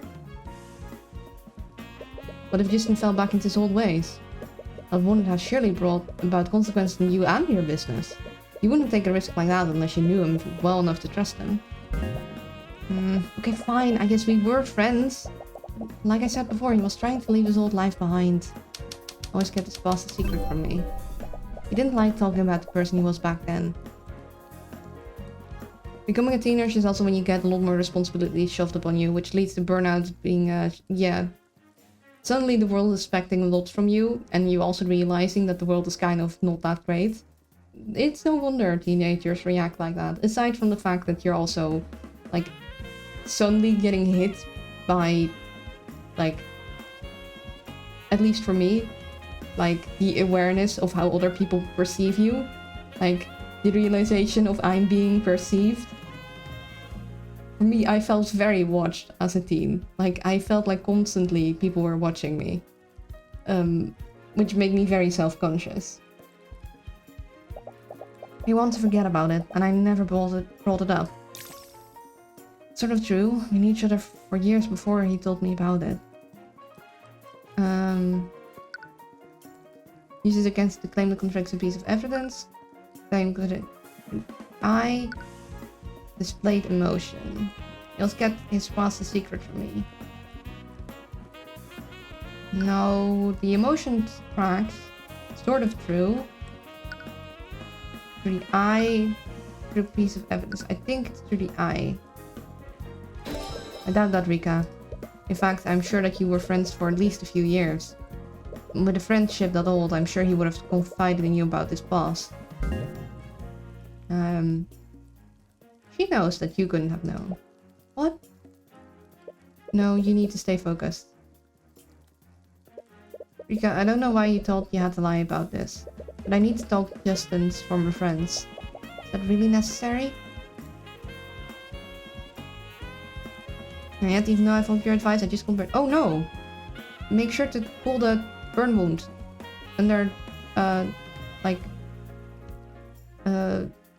not cold water, lukewarm water. Yeah, and getting hit by all the hormones as a teenager. Like, hormones really mess you up, man. It's a confusing time. Do not perceive me, I do not. Yeah, I wanted to be invisible. So long. There's not a thought behind those eyes. Celeste? I think Celeste was having thoughts. Yes, I need to know why I was behaving so strangely before the accident. His friends might know something about him that you and Dragonson don't. But that doesn't make any sense.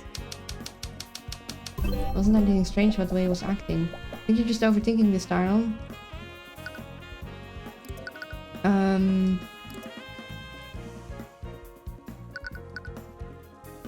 So this one? It's job. No, it's either this one, because he was a star employee and he always followed the rules, and he wasn't supposed to be there. I think it's this one. Didn't want to overplay your hand before, but it looks like you don't have a choice now. Don't worry, I can just suck up that doesn't heal your body, though. You want to cool a burn wound to draw all the heat out as fast as possible. Rika, Justin told you that he was heading to a scheduled meeting in Dragonson's office. But according to Dragonson, Justin wasn't even supposed to be in the refinery building yesterday. What? Rika, Justin might have lied to you. No. He would never do that. I need to know why he was up there. And so far, the statements that I've gotten from you and Dragonson don't explain that. I need to talk to people who might know things about him that you don't. Okay. I'll tell you where you can find them. Just promise me that you'll be safe, okay? You successfully persuaded Mosorika Tudor. Sorry, I wasn't trying to lie to you. It's okay, I'm assuming you had your reasons. But I need to know where I can find Justin's old friends. You probably know already, but a few years ago, Justin got involved with a local street gang. They'd always hang around the beach area. But one day, they discovered an abandoned house along the coastline. And they started spending most of their time there. Oh no. No, wait, it was... Was that my old house? A lone house on the coastline. It's that house, Tyrone. That's probably where you'll find Justin's old friends. So that's why you're being so secretive. What? I'm sorry. Don't be, you were just trying to look out for me, right? Are you going to be okay? I can go there with you if you'd like. No, it's okay. I'm sure you're busy with the cafe right now. And it's not as if I'll be going alone. Alright, just don't push yourself too hard, okay? Yeah. That's totally my house. Time to go. You arrive at the old abandoned house. It's a nice looking house. Upon looking at the home that you left behind, you're struck with a flood of memories. Yep, that was my house. Those memories were once happy, but now they only fill you with grief. Fairly swish house. Yeah. Tyrone, are you okay? Yeah, let's look around. You wipe your eyes and begin looking around the house. It's just rain. Suddenly, you hear the sound of glass breaking. You rush to look for a source and see two young teenagers throwing rocks at the side of the house. The shattered remains of a window are lying on the ground. Ah, nice shot, Gavin.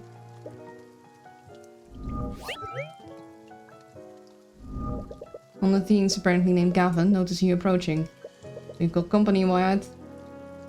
Huh? You stare blankly at the broken glass lying on the ground. You're at a loss for words. You feel like you should respond, but nothing comes out of your mouth. You suddenly find yourself quickly approaching the two teens. What the hell do you want? What the hell? Oh, I know this is your house, buddy, but Tyrone, try and not be... Like, I know it's your house. I get it. But also, that's not what you're here for. Before you even realized what you were doing, you threw a punch straight into Gavin's face. Tyrone! This is not the moment to be emotionally unstable. I mean, it's never the moment, but that's a... You're trying to ask questions here. Dessert. Yeah, but they don't know. Your eyes are slowly tearing up. You can only see red. Ah, this is awkward. You grab Gavin by the collar and pull his face close to yours. Get the hell away from my house. They're gonna learn. Yeah, I guess they'd learn now. Aaron? Oh, you want to go? If you came looking for trouble, you sure found it. Okay, let's all calm down and just... Stay on the house, you little shit. Oh, don't do that. He made a very big mistake just now. Excuse me? What? You got cotton in your ears or something? Yes, actually. Why don't you go and repeat what you just said? I said, stay out of this. You little shit. 5 minutes later.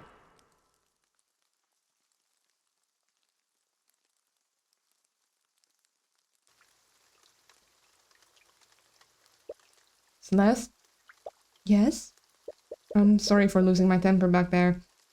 I didn't mean to drag you into this. It's okay, our emotions get the better of us sometimes. Celeste?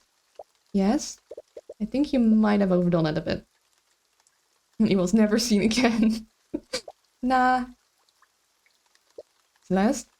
Yes? I don't think he's breathing. We were trying to ask these 16-year-old questions and we ended up causing another homicide. Come on, just give him a second.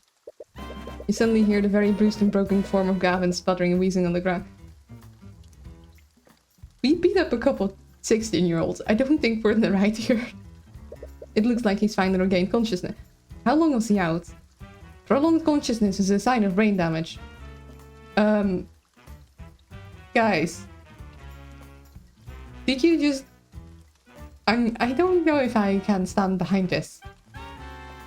See? He's perfectly fine. Celeste, you're something.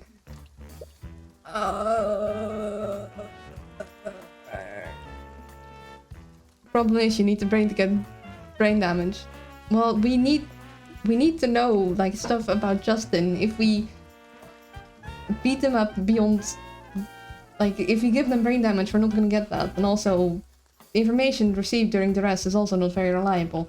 Also, I think this is just plain wrong. Even if they're jerks. They don't know that the old abandoned house is someone's, like... They're teens doing stupid stuff. Technically, they aren't harming anyone, destroying an old house. Like, yes, it's not good, but also, to them, it's just some old house. You're fine. Poyette is staring wide-eyed at Celeste. Whatever she did those 5 minutes will haunt them for the rest of their lives. From the shaking of his legs, it looks like he wants to run away, but he's too frozen by fear to move. Don't bother running. Even with a head start, I can easily catch up to you. She's terrifying. I love her. Anyway, these two are probably Justin's former delinquent friends, right? Are you okay to talk to them? Yes, of course. With your emotions in such disarray, you completely forgot why you came here in the first place. Would you two happen to know the young man who died at the refinery yesterday? These guys are after Justin, but he's already dead. After Justin? Was there someone with a grudge against him? Ed clearly thinks that you were sent on someone's behalf. Well, you did beat him up. I can see why he thinks that you were sent there to hurt them, because you came there and hurt them. I mean, he's making beat them black and blue, and she's calm and not reacting well. You'd be packing your undies too. Yeah, exactly. I don't blame him. Wouldn't hurt to play the part to get more information out of him. We're not here to hurt you. We're not here to hurt you anymore. We'd just like to ask you a few questions about Justin. Yeah, sure, man. Whatever you want. Alright, you two talk. I'll work on popping Gavin's shoulder back into place. Oh, you dislocated his shoulder too. Celeste, he's 16! It's a little disturbing how nonchalantly she says things like that. And can you tell me about Justin Way? According to a few witnesses we spoke to, you used to be friends. Friends is kind of pushing it. We used to hang back in the day, but we don't know more. It was weird when he started talking to us again. I thought he left for good. He started talking to you again. Why? He just needed some of the old gear that he left at the house. Old gear? What kind of old gear? You know, his thieves' tools. All the tools you need for lockpicking and safe cracking. Tools for lockpicking and safe cracking? Why would Justin need those? Why would Justin need lockpicking and safe cracking tools for? Well, he needed to get the gold that he owed your boss. So he owed gold to someone. Word has it that he was working for the merchant that owns the refinery. I guess the owner trusted him a lot, just instead that he had a way to get access to the safe in the guy's office. Justin was always a whiz when it came to breaking and entering. He even had tools that could crack magical locks. Getting the gold out of that safe would have been an easy score for him. Wait, Justin was planning to rob Dragonson?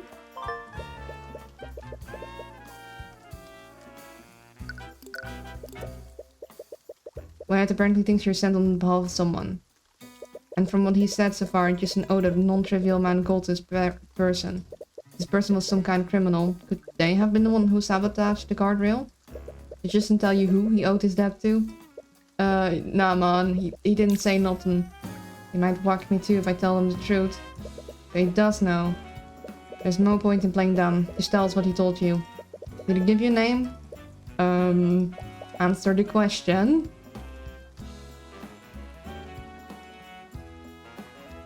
Don't be stupid. Shit. We'll dislocate your arm too. The Eye Taker. You owed gold to the Eye Taker.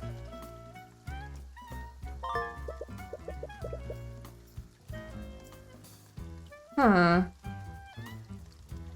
Fancy man. The Eye Taker. That must be some kind of criminal nickname. Why does that sound so familiar though?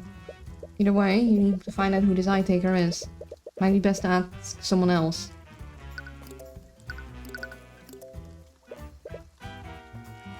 Returning this house has brought back several memories that you have complicated feelings for. His feelings are even more confounded by the blatant vandalism committed by Gavin and Wyatt. Honestly, you'd rather leave this place as soon as possible. View of the sea is just as you remember it. Probably the only thing that hasn't changed since you left Ardenax. Several weeds and plant life have grown since you were last here. Doesn't look like anyone has taken care of the yard for the last few years. Considering how low the grass is, actually, usually grasses grow quite high, but I mean, to be fair, if they drew it very high, it would be really hard to see anything. But this doesn't look like... This looks like it has been mowed or somehow kept low. I mean, maybe if there's grazing animals in the nearby area. I suppose it's more your fault than anyone else's. Repario Arcanum. Oh, she didn't use magic to beat them up. I don't think I have anything to present to them, so I think I can move.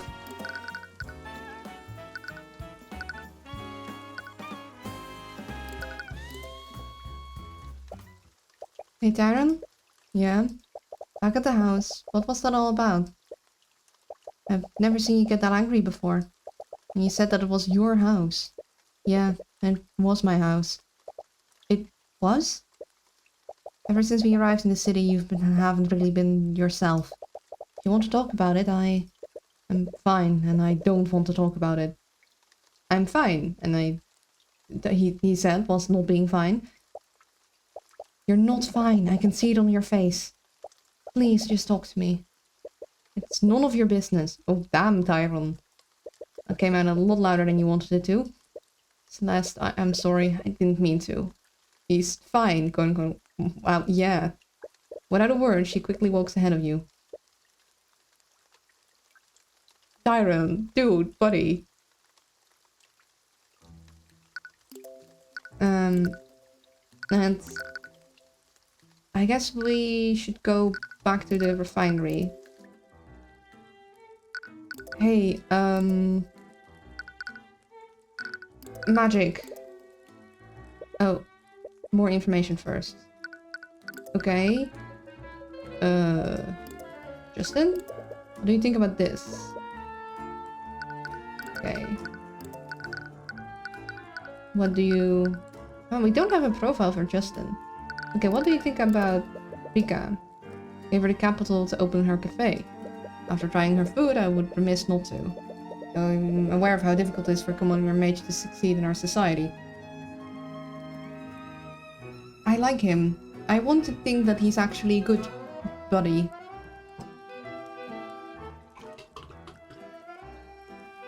But... no, I don't know.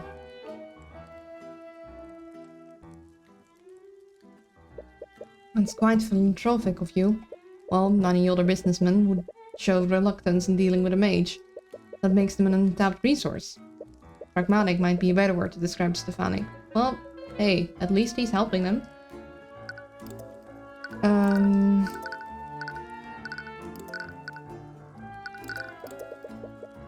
don't know anything about that.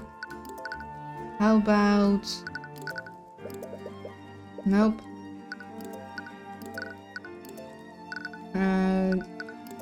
I doubt he has anything about the delinquents. Okay. Do we have... plant robbery? No, can't tell about that. Okay. Then... maybe talk to Rika again? Hey, them. Okay. Do you know who this person is? Rika, do you know a criminal named the Eye Taker? The Eye Taker? Can't say I've heard of him. Are you in conflict with this villain? Did they seek to steal the Eye of Horus from you? No, not exactly. At least, I hope not. Either way, it looks like Rika doesn't know who the Eye Taker is. You should try asking someone else. Maybe I should talk to those guys. Will you give me more information if I present you the Eye Taker? Okay, no. I had a feeling it wasn't them. Then... hey, do you know about this guy? No, that I think the Eye Taker. Where did you hear that name? So you do know about them? I do. I've learned to keep my distance from him over the years. Considering he doesn't have one of his eyes, the Eye Taker is a criminal kingpin of this region. Every large criminal undertaking in this region happens under his watch. He's that big of a deal. Of course he is. More importantly, how did you hear about him? From what I heard Justin Wayne owed him a huge debt. Justin owed them? I knew he used to run around with a bunch of rogues, but I never imagined that his skilled lord, the Eye Taker, might be involved in Justin's death. Do you think someone like him could be behind this? Well, there's a saying what we have about what happens when you get on his bad side. Let's just say he reminds you of why he has that name. Do you know who the Eye Taker is now? This guy lost an eye. Definitely adds another angle to this case. There are still some elements of this that don't make sense. You need to take some time to work through it all. You should go talk to Drakenson first. He'll want to see everything that you found. Okay. So, now we go to the refinery. Hello, Mr. Kubert. I trust you're doing well? We are, for the most part. I did just shout at my partner. We've spent some time looking into the accident that the people who knew Justin. I think there might be more to this case that meets the eye. Fun moment. Haha, funny pun thing. Eye Taker meets the eye? Huzzah. I need to water break soon. I'm starting to run out of water. Let's finish this bit and then do water break when we go to the next part of the case. Oh? You spent some time explaining your findings to Drakenson. He seems troubled when you explain the traces of transmutation that you found on the guardrail. He's even more taken aback when you mention Justin's supposed plan to rob him. This is quite a lot to take in. Are you missing any valuables in your safe right now? No, actually, but... What is it? After the accident, I did a careful inspection of the building. When I checked my office, I noticed that the lock on the safe was disengaged. The safe was opened, but you said there wasn't anything missing. That's right. When I saw the safe open like that, I was already worried that I'd been robbed. But I double-checked the contents. Everything was accounted for. Because of that, I just assumed I'd forgotten to lock it. This doesn't make any sense. Maybe it was just a coincidence? Or Justin unlocked it, but then had second thoughts?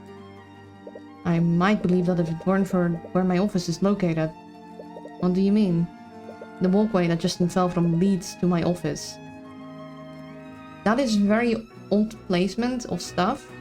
But... yeah.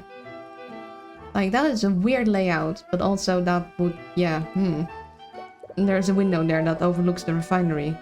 Oh, I see. So it isn't meant to be the way to his office, but it is something that could access his office, technically. That would explain why Justin was there in the first place. I don't want to suspect one of my employees, especially one that isn't alive to defend himself from such accusations. But it's just all fits too perfectly together, except for one thing. Why wasn't anything stolen? Well, regardless, I think you have a pretty good case.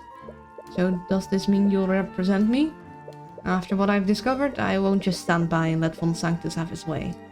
Well spoken. I'm glad to have you on my side, Mr. Kubert. Now I'm suspicious with this face, but it might just be because whenever anyone is too happy in this game and has intelligence, I'm like, are you on my side? Anyway, regardless of why, someone clearly magically tampered with the site of the accident. I doubt the court will find you at fault for what happened. Although, what's wrong? Civil cases are a lot less strict than criminal cases.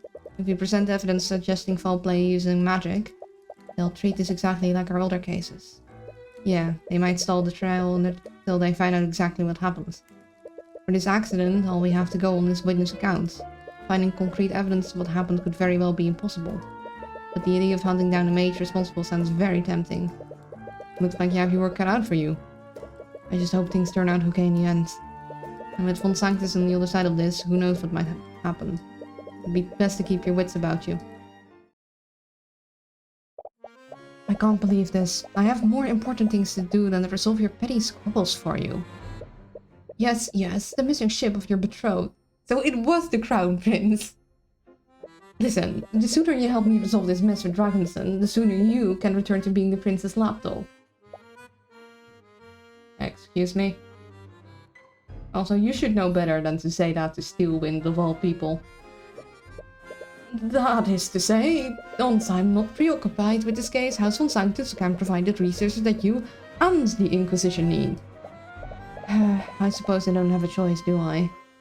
Well, at least this case should be relatively straightforward. And then she saw me walk in and she's like, oh, it's not gonna be straightforward, is it?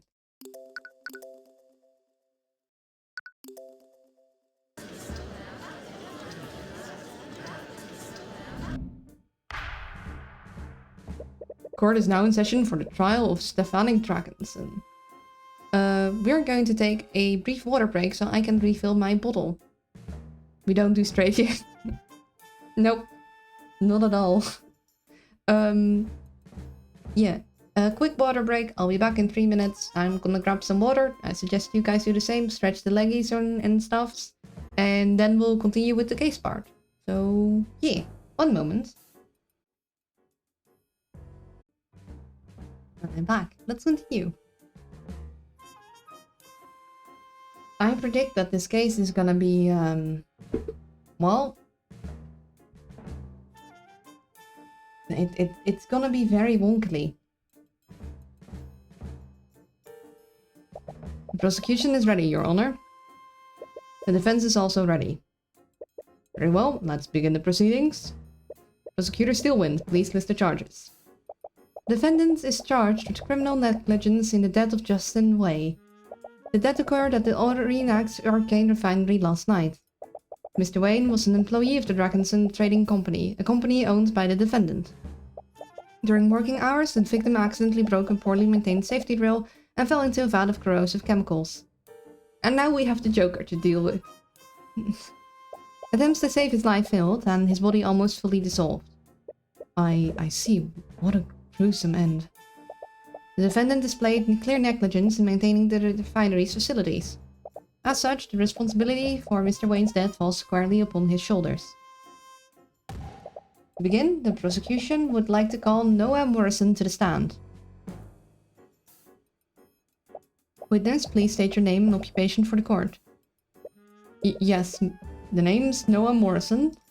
I'm the harbor master of Old Renax Harbor. It's my understanding that you witnessed the accident that night, am I correct? I did. Could you please testify to the court about what you witnessed?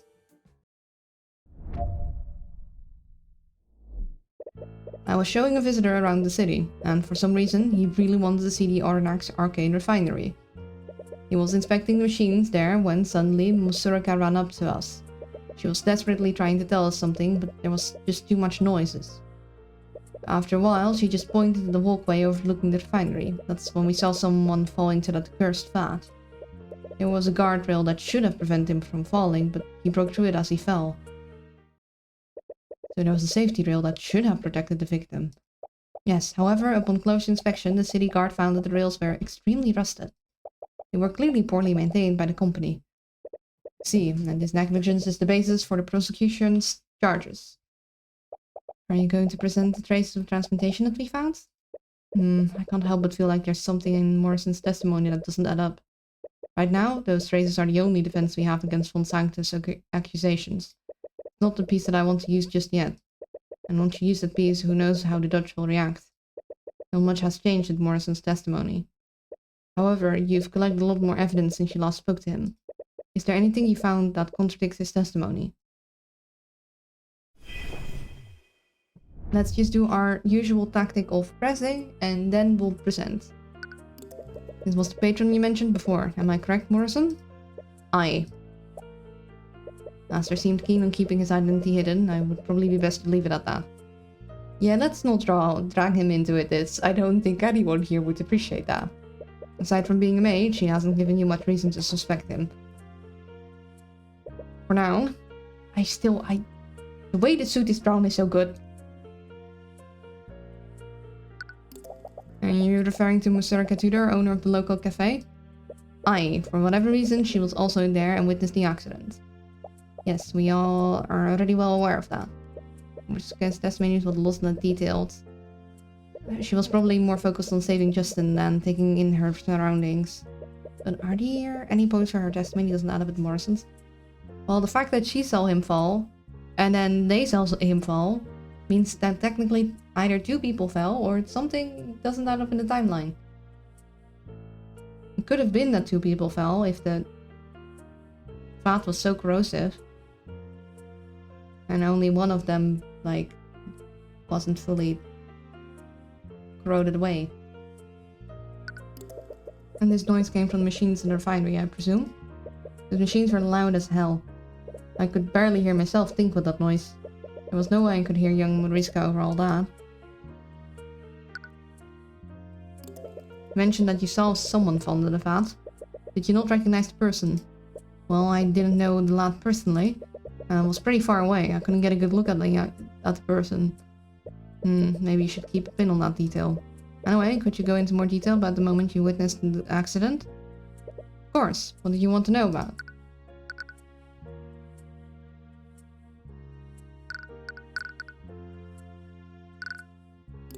Did you see the guardrail before Justin broke it? What kind of condition was it in? More specifically, was there any rust on it? I can't say I could make out those details. It was pretty far away. I could barely make out the figure that fell into the vat. See, could you please include that detail in your testimony? I think it'll help.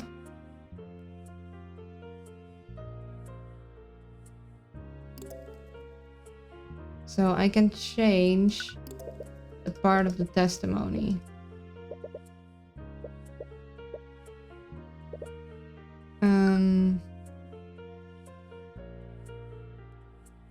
I think this is the one that we need, but let's go through the other options too. Well, I couldn't do much. Standing next to me, so Justin fell into the vat too. Let's see. It'll help. I guess yeah, I don't think I want to press on the second part.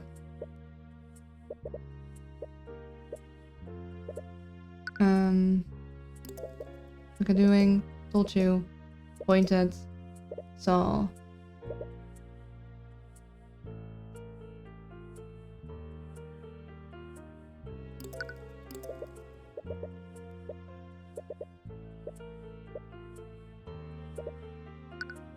This one. I saw him lean on it. He should have prevented him from falling off the walkway. Quick side question, do we know if Justin was a mage or not? We don't, but considering he was a commoner, it is unlikely he was, but then again, they did mention that he could get through magic locks too, but it might have just been because of his tools. So we have no way of, currently we don't know. The rail just broke the instant he put his weight on it. That's how he fell into the vat. I see. Could you please include that detail in your testimony? I think it'll help. Should have prevented him from falling when he broke through as he fell. Clearly we are meant to present on this. Maybe we can also press on this. You saw the guardrail break. Yeah, let's press on. It was hard to see most things from a distance, but I definitely noticed that. Definitely made an impression on me. It's like those rails were made out of cardboard. Which only proves our point. Properly maintained guardrails should not have broken that easily. Shouldn't present the magical traces yet. There might be more that you can get out of Morrison's testimony. Not much has changed. The new evidence that you've collected, however, there might be a detail that doesn't match with the testimony. You just need to re-examine everything you've learned since you spoke with him. Okay, hold up. Yeah. Tried to tell me something. Pointing at the walkway, so they looked there. Then they saw the figure lean on the guardrail and break it. The figure fell from the walkway and into the vat of corrosive chemicals. These match, but it doesn't make sense, is that she saw him. After seeing him fall, she tried to get their attention, but they couldn't understand. But then they also saw him fall. So that doesn't make sense. She saw someone fall, and then they saw someone fall. Which means either she saw something else first and didn't tell us, or two people fell in.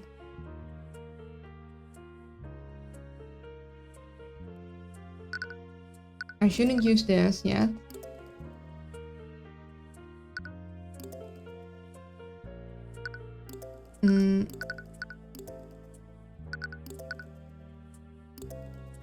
The only thing that is, like, not right is that these two are not...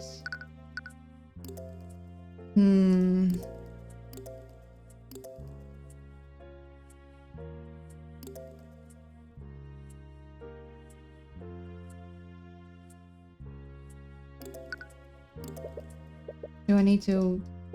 Okay, maybe change it to...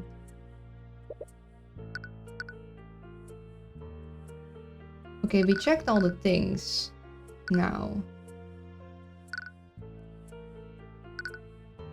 I think we need to go back to Mosurika and then present on that one.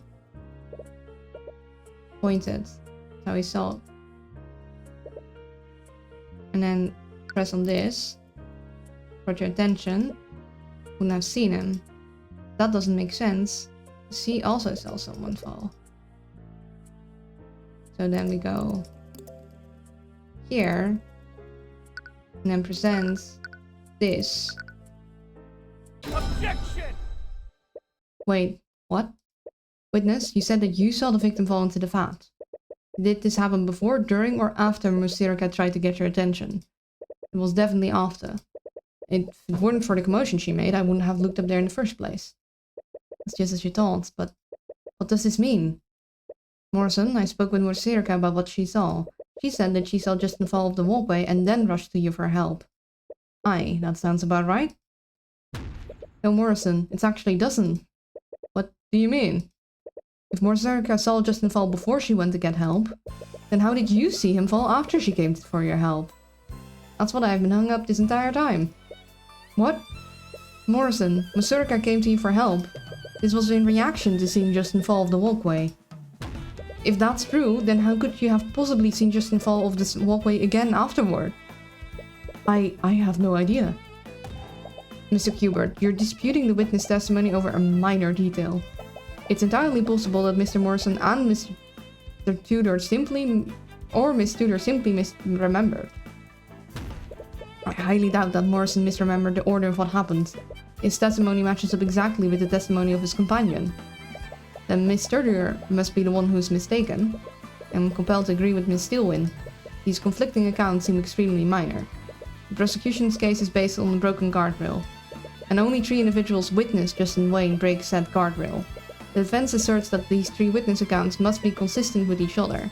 Otherwise, this evidence is not strong enough to find my client liable. Please, the break in the guardrail is directly over the vat.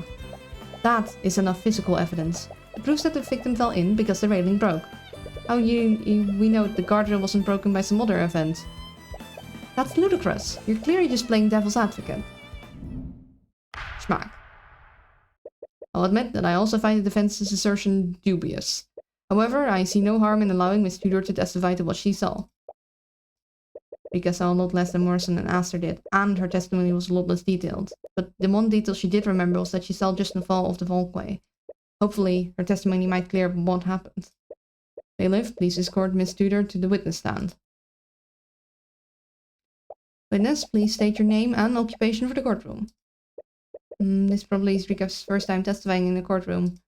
I hope she'll be okay. Please don't go Shubi or whatever it was on us.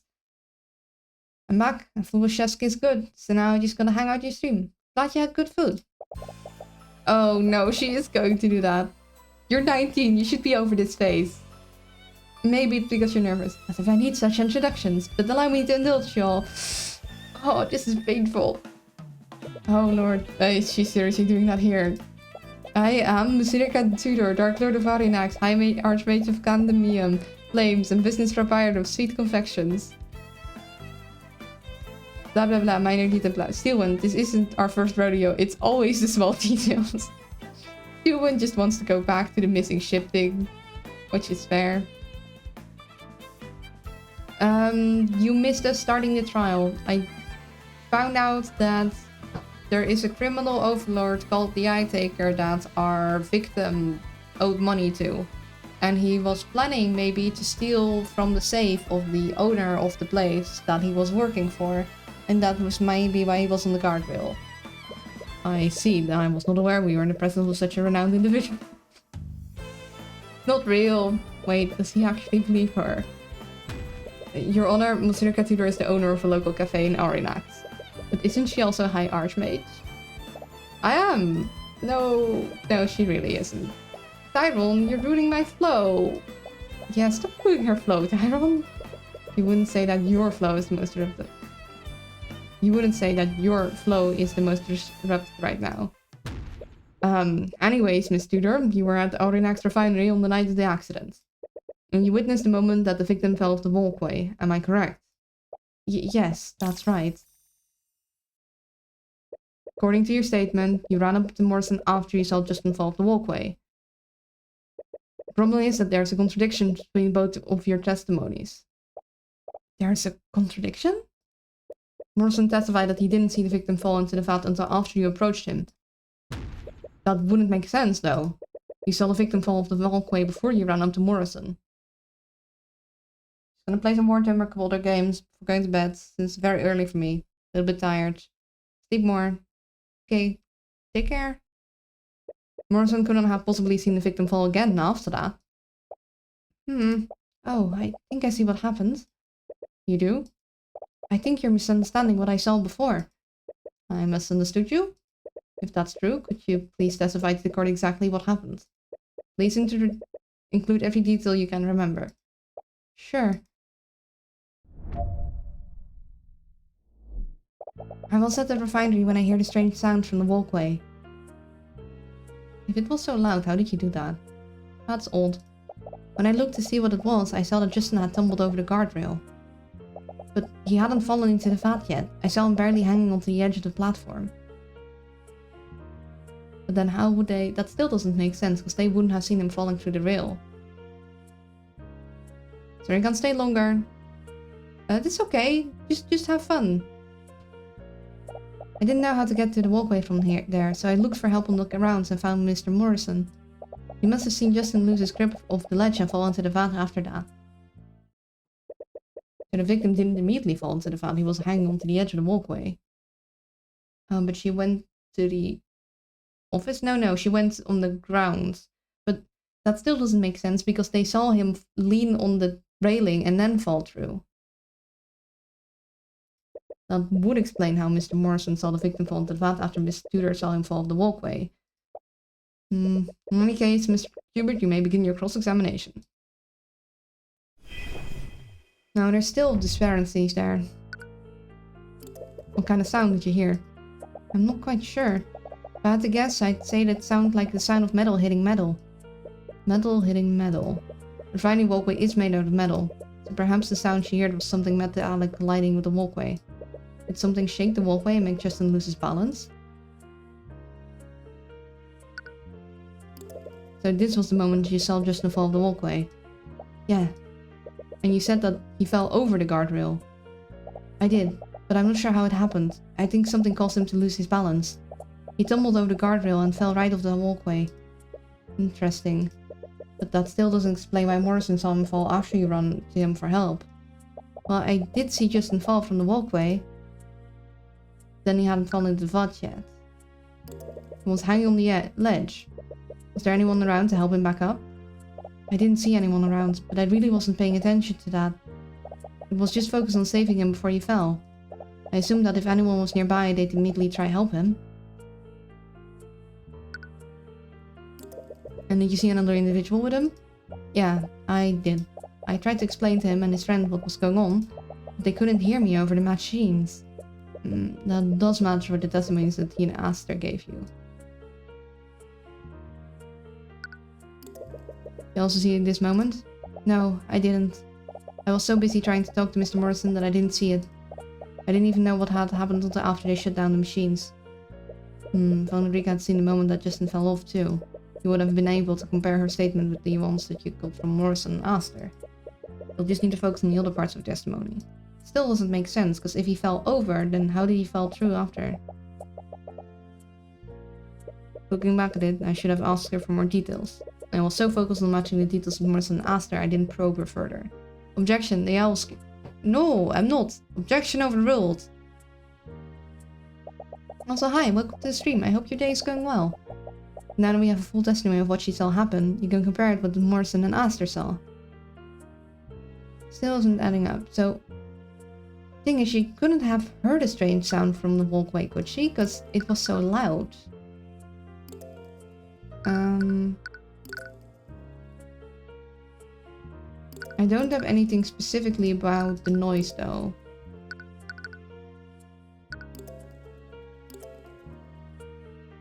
And she said he tumbled over it, so it hadn't broken yet.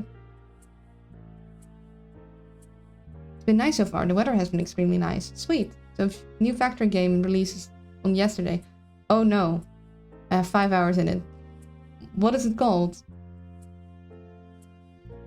I probably shouldn't get it. I mean, just like I shouldn't get Factorio. Still on my list. At some point I'll probably get it because... Tectonia. Ooh. Sounds fancy. This time I have an E for who and why, but not how. Not quite as addictive as the Factorio. That is a very hard bar to get. And still very early access. Oh, I see. I haven't fallen into the vat yet, so I'm barely hanging the edge.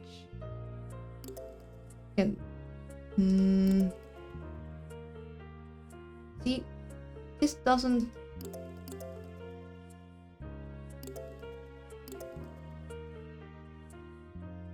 Because if he fell from the ledge, then he wouldn't have fallen through that thing. Stumbled over the guardrail.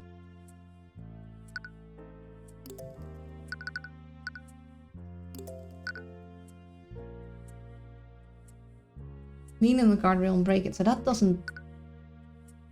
That contradicts. Objection! Over? She said over, didn't she? Rika, you said that the victim tumbled over the guardrail. As in, he was thrown over it. Yes, that's right. What? Did you see the moment that the guardrail broke? No, I didn't. I already told you that I didn't die? But you did see the moment that Justin fell off the walkway. And in that moment, did you see Justin break the guardrail? No, like I told you, I didn't see the moment that the guardrail broke. But that's the thing, Rika.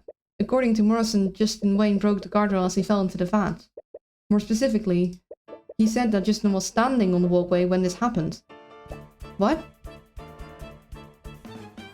Ooh, Tectonia is looking pretty. Lots of glow light. Oh no, that's gonna be a game I want. Another shiny. It has glowy lights. According to the prosecution, Justin Wayne leaned on the faulty guardrail and broke it, falling into the vat. But that's not what you saw, was it, Rika? No, I saw him tumble over the guardrail.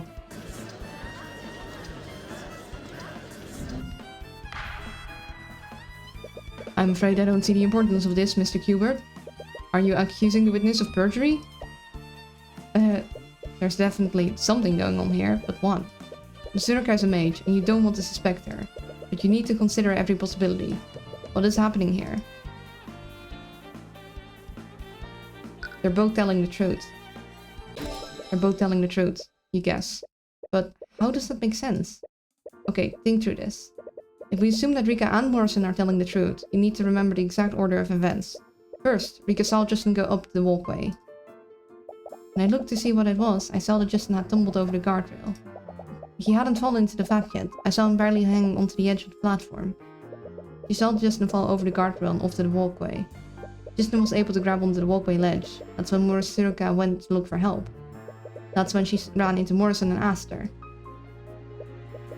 Running towards her, she was trying to tell us something, but the damn machines were too loud for us to hear her. She pointed at the walkway, and that's when we saw someone fall into the vat. By the time we could get them to stop the machines, it was too late. And there's Aster's account of events. You see the expression on the face. He might have been unconscious. I'm afraid I couldn't see anything on his face. It was much too dark to make out his features. Wait, you didn't actually see his face?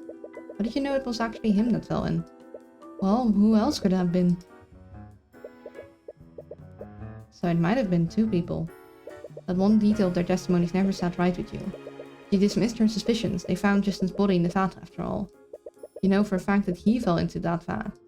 But you never considered one other possibility. another person. Is that really possible? But it's the only thing that makes sense. We'll also explain how Rika, Morrison, and Alistair also saw someone fall off the walkway at different times. But then, who is the second person? You don't have a choice. Even if you don't know all of the facts, this is the only conclusion you can draw. I think you've had quite enough time to deliberate, Mr. Kubert. Are you accusing the witness or not? I am not accusing the witness of perjury, Your Honor.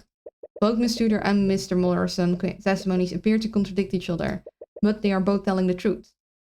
Then please enlighten us, Mr. Kubert. How could both their testimonies possibly be true? Well, I think there's only one possible explanation. Both Miss Tudor and Mr. Morrison saw someone fall off the walkway. But the person that Miss Tudor saw and the person that Mr. Morrison saw are two different people. That is quite a big leap. Because this is game, I believe, but otherwise that would be a huge leap, like jumping conclusions. She's not impressed. Are you serious, Mr. Kubert? Do you honestly think some random person fell into the vat moments after Justin Way fell in? It is the only conclusion that makes sense, Miss Steelwind. Miss Tudor knew the victim and recognized him. That's how she was able to confirm that it was him that fell into the vat. However, Mr. Morrison and his companion did not know the victim personally. They could barely make out his features. They only assumed that it was him after learning that he fell in. Please. It's far more likely that Miss Tudor is simply mistaken about what she saw. What? No, I'm sure I saw Justin tumble over the guardrail. And let's not forget Miss Tudor's allegiances. As a beneficiary of the Dragonson Trading Company, she has every reason to confound this case in the defendant's favor. Oh! Hello, Rinhard. Thank you for the raid. Welcome to the stream. How are you doing? You're in the middle of very tense music. Let me give you a shout out. You're playing PlanetSide 2. How was that? Completely disregarding that Justin could have crawled up the ledge and be shoved down again. Yeah, that too. He could have crawled up under the thing and then shoved down again, but he wouldn't. Because to them it looked like they were leaning and then fell in. So I doubt he'd lean on it. But hello, welcome to the stream. I don't think we've met before, have we? I don't know what PlanetSide 2 is. What kind of game? And did you have fun? If you have to raid and run, don't let me keep you. Go eat dinner, or eat food, go sleep, do chores, whatever. But if you could stay a little, I'd love to hear how it went. For anyone who doesn't know me, which I think is probably everyone, my name is Luna. I'm a variety streamer. I like playing strategy games, quality sims, and, well, Attorney of the Arcane, which is also sort of strategy. If you know Ace Attorney, this is like it, but it has magic, and it's very fun. Oops, just saw you my recommended, so I came here. Well, I'm happy to have you. I'm being a cute guy. Don't teach them, Thomas. I'm not cute. Meh. Yeah. Thank you so much for raiding. I really appreciate it. And you're teaching them. In any case, you came in at a very tense moment. We just, said, hey, hold up, something is not making sense. PlanetSide is an FPS MMO with 200-300 players on a map. Ooh. So lots of shooting and blowing up stuff. Sounds kind of chaotic, but also fun.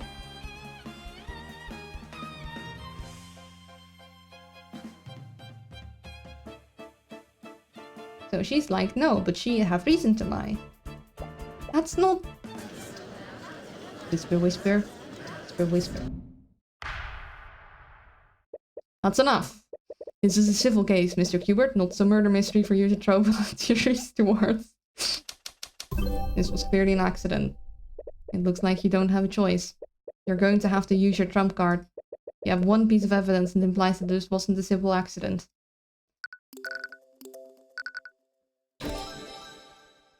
Are you sure about that, Your Honor?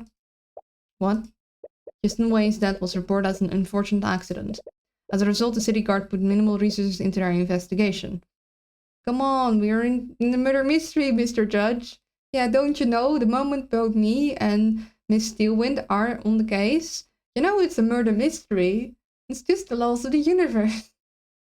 More specifically, there was no reason to call him the Arcane Inquisition. What are you talking about now? I love the Phoenix Wright games. Me too. I haven't actually fully played through them because I only had like the first one on the DS, but don't you know I only deal with murderers regardless of my like universe have decided whenever I'm in town, whenever I do a case, it is a murder case. It's not my fault. But this is like that. It's based on the Phoenix Wright games. Like it's made by different people, but it's like a we like this style or genre and we did our own thing with it. So that's why there's magic. Why would the Inquisition be... No. Are you saying that? Unlike Ordenac City Guard, I have a mage capable of casting Detect Magic. My bodyguard, Celeste McCoy, scanned the crime scene for magical traces. Let's ignore that you're just believing my word for this. And she found traces of transmutation on the broken guardrail. That's cool. It is very cool. We're in the 3rd chapter now. So there's currently 5 chapters in total, and it's been really fun. It's so fun. And push-up time. Okay, before we continue this, I gotta do some push-ups. One moment.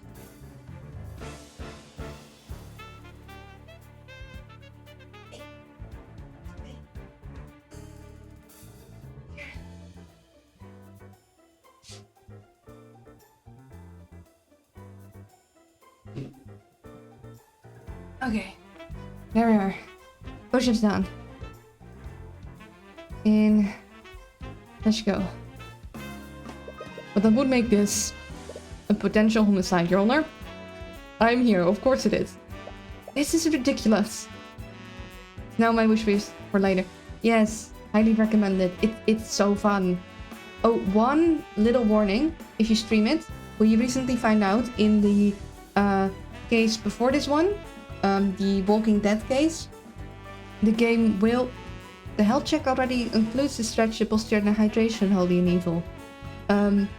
But the game will look at your computer's name and use that to like say something to you with a certain character. So if you stream, be warned of that part.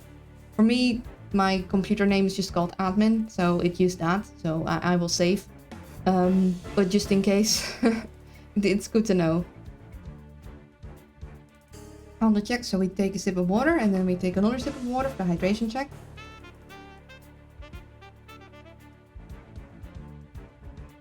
Way too many games do that nowadays. It's not cool, guys. Anyone can do it and it's just obnoxious. You're not spooking anyone above the age of 6. Yeah, it's like...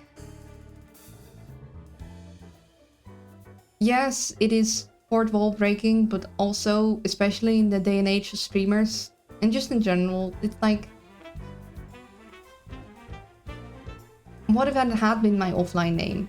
I want to keep that, like, to myself for reasons. Oh well, good thing my computer name is Reinhardt. That's my PC. Reinhardt died a few years back. Well, then I guess there's nothing to worry about, but I just want to give you a heads up, just in case you also wanted to stream it.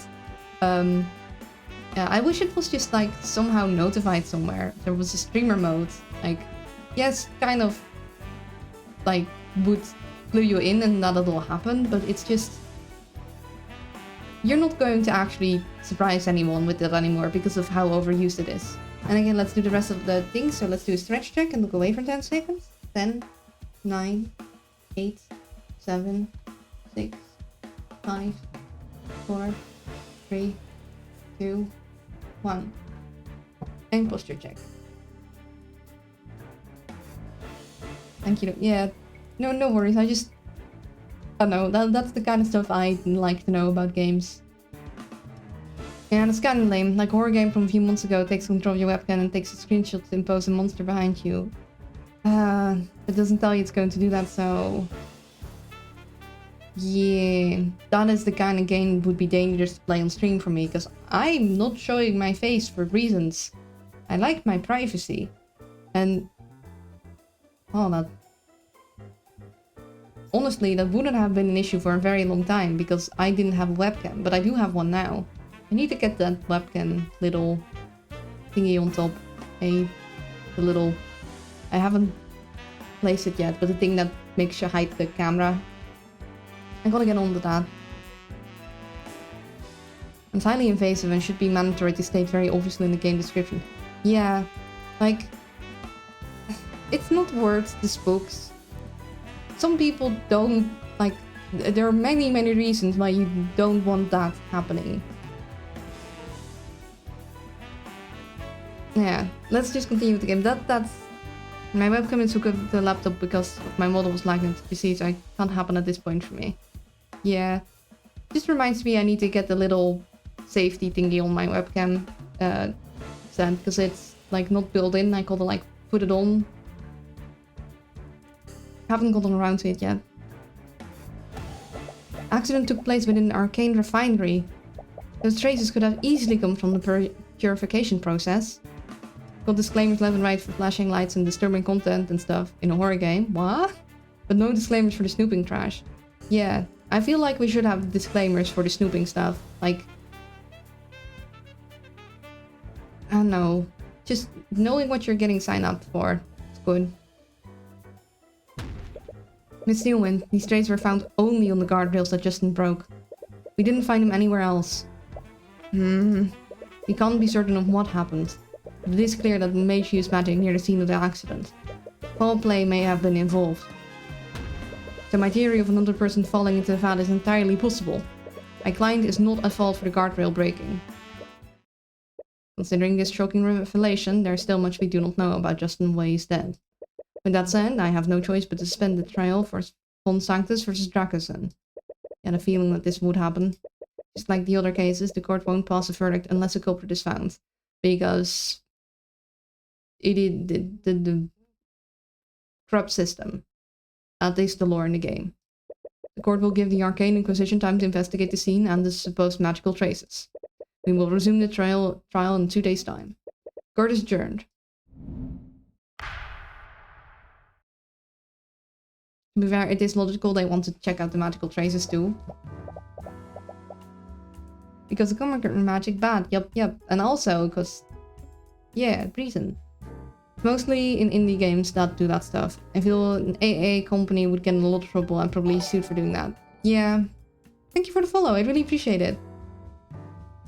A AAA company would definitely be more careful on that, because, yeah. And thank you for the follow, Princess Marnie. I appreciate it. I have had the idea for a horror game that is secretly online, but only I as the dev can access the online features. Whenever a streamer plays it, I'll join their game and silently mess with things to customize the experience. Rewrite dialogue on the fly and stuff. Now that would be freaky. Yeah. I think that also would, like, maybe have, like, it's a very neat idea, but also that might have, like, I could see that also turning out bad. I sleep now. Have a good sleep. But that would also be really cool. Well, at least we survived the first day. But it kind of feels like we're back to square one. Yeah, Inquisition will get involved. They know that magic played a role in what happened. If you want them to dismiss the case against Dracoson, you're going to have to find out exactly what happened. Why? It's clearly not his fault, though. If that's even possible. Chromatic abbreviation again. So, not abbreviate, aberration. The chromatic stuff. I guess it might not just be our emotions. Something's going up with our abilities, I think. I still want to learn how to create this in my drawings, like, without too much trouble. Really hard. Like, how are they doing this? Like, I know there's a thingy for Photoshop, but I don't have Photoshop. Hey, are you okay? No, I'm seeing colors that aren't meant to be there. You feel a headache coming on. Yeah, I think I'm just tired. Well, this day has been exhausting. It's pretty late. Should we just head back to the inn and continue the investigation tomorrow? No, I will want to take another look at the refinery before the Inquisition gets there. Oh. Nah, I don't think you're going to, buddy. The throbbing pain in your skull seems to disagree with you doing that. Yeah, no, we're heading back to the inn. I'm fine, really. No, we're not. I know you're anxious about the trial, but you need to get some rest. Celeste, it's fine. It's not. You're going to work yourself. Would you just stay out of my way? Tyron! Dude, buddy! Paul! What's up with you? You can copy the picture on multiple layers, change up the color channels, and scoot each layer a bit to a different side. Yeah, I don't have color channels in Say. Because I know, like, okay, copy each layer and change it, but then yeah, the problem is that to get it to overlay like that, I would have just a completely red or a completely, like, I have no way of getting it to just only show through, like, on edges and still have most of the base colors there. And you can do stuff with, like, multiply and then shine layers and then doing it in a certain way that, but then it's mostly for grayscale. It's hard. Again, your voice came out louder than you meant for it to. Yeah, Tyron, why are you being mean? Fine, whatever, do what you want. It's this damn city. Being back here is really getting to you. That's all the more reason to get through this trial as soon as possible. Soreness in your head doesn't seem to be going away anytime soon. Perhaps she's right. You'll be better off investigating the scene after some rest. This is the second time he snapped at her. And we also randomly, like, punched the guy. Something bad is going on, poor Celeste. Another nightmare overtakes your sleep. You clutch the note tightly in your hand as you read it. I'm sorry, Tyron. There were so many things that I wanted to tell you, so many things that I wanted to show you. But I'm afraid that I can't do that now. I need you to be strong now. This world is bleak, merciless, and unforgiving. But I've seen you. I know how bright the light within you is. Use my eyes. Peer beyond the divine gate as I once did. Have a good stream. Have a good stream. I need to run away now. TM and stuff. I need to grab this game so I can't spoil. Okay. Thank you very much for the raid again. And I understand. No more spoiling yourself. And go get some rest. It's super late. Yeah. Bye-bye. Thanks so much. And I'll maybe see you another time. Use it to reclaim the future. Her eyes. I don't understand. It doesn't matter. All you have to do is stop the execution. If you can just distract the knights long enough, you can save her and run away. You'll have to abandon your home, but at least she'll still be with you. As you try to sprint towards the gallows, a knight grabs your arm and pulls you back. Hey kid, you can't cross this point. Hey, stop that. You tried fruitlessly to break his grip by striking with your bare hands. He barely feels anything through his armor. You continue delivering blow after blow to him, but it does nothing. Your knuckles start bleeding. Irritated by your behavior, the knight pins you to the ground. Damn kid. You desperately struggle against him to no avail. And from this position, you have no choice but to watch what's happening. Wait, stop! You make eye contact with your mother one last time. Her body goes limp. You stare blankly at the hanging body. Oh! No, this isn't... Mom? You clutch your note tightly in your hand. You feel comforting yet fleeting warmth from it.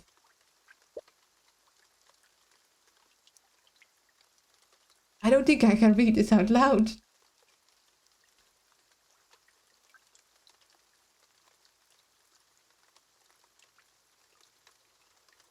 Oh. Tyron? We must have screamed that in our sleep.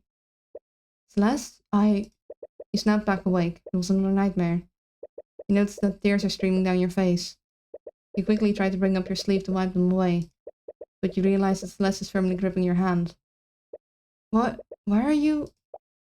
sorry. You were shouting in your sleep.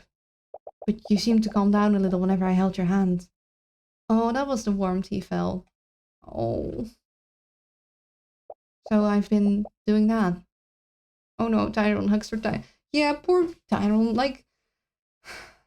Oh. Oh. Tyrone, are you okay? She knows he isn't. You're not. Been acting weird since we arrived in Northern Axe.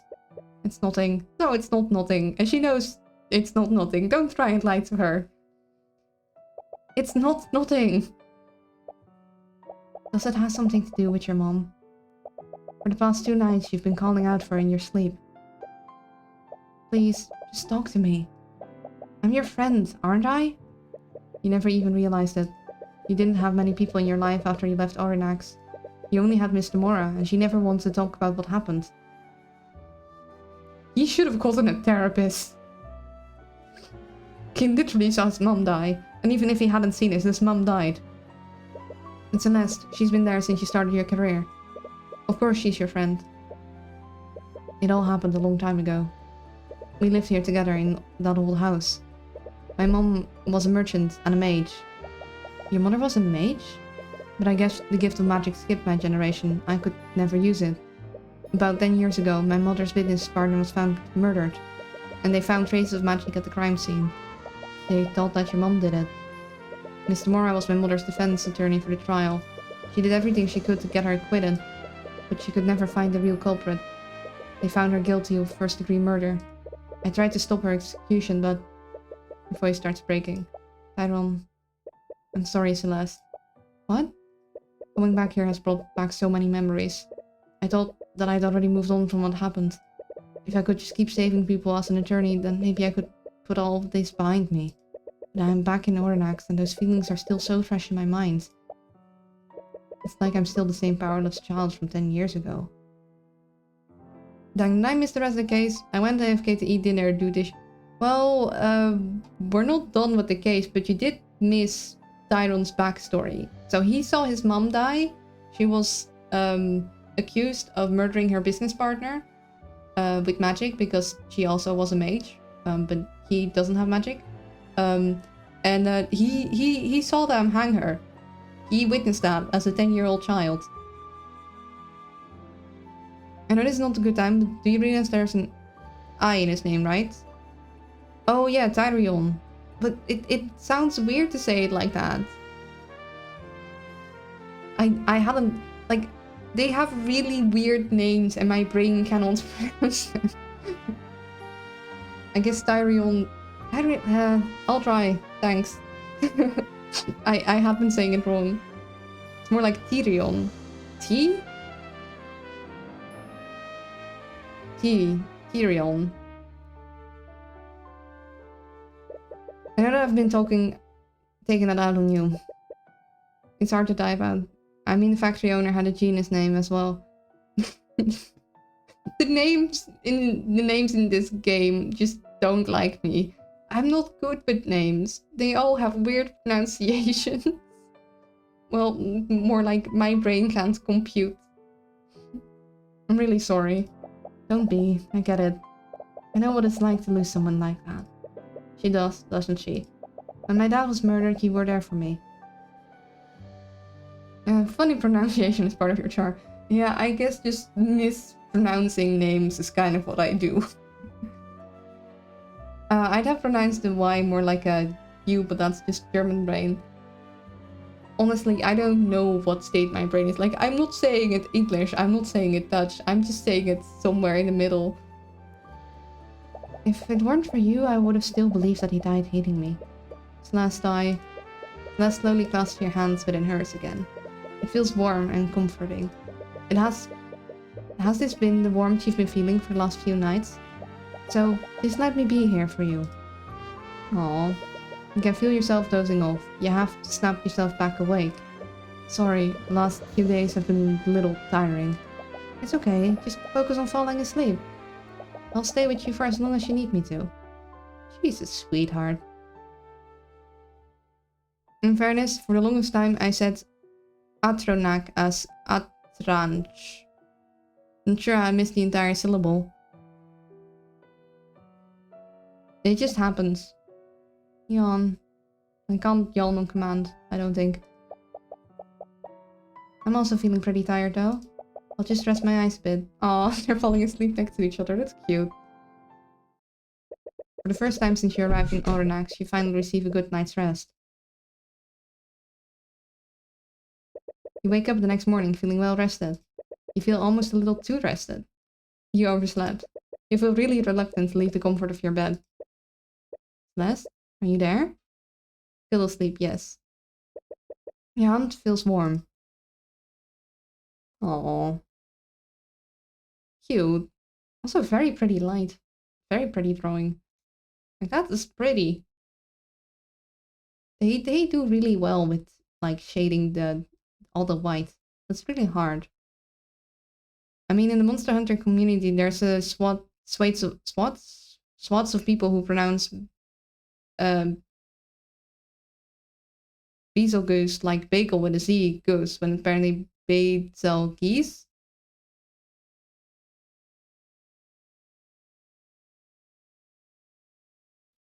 Yeah, I guess I said it wrong too then. Betelgeuse. I don't think I'm saying it right either way. I can feel your heart stop. And then we died. Isn't goose pronounced like juice? Oh yeah, isn't it? So it would be basil. Well, not exactly juice. Or maybe exactly juice. Basil juice? Yeah, it is. It's like that weird GJ sound. Celeste, what do you want?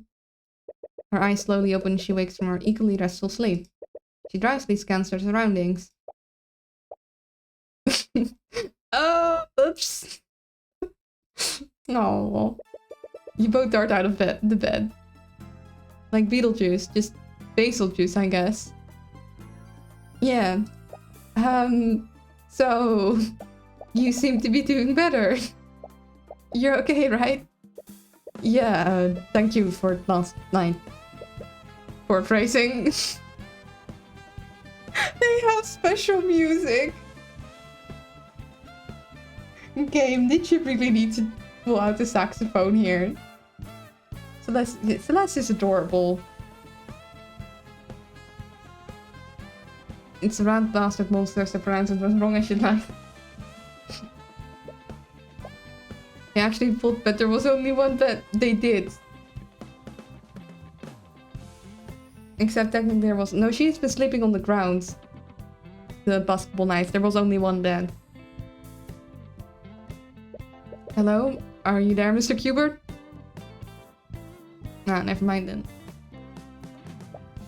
What the hell? Your soul nearly jumps out of your body. You suddenly hear Aster's voice, and it's extremely loud. You look around to see where he is, but he's nowhere to be found. Aster? Ah, thank the skilled lord, I've finally gotten through to you two. What? Where are you?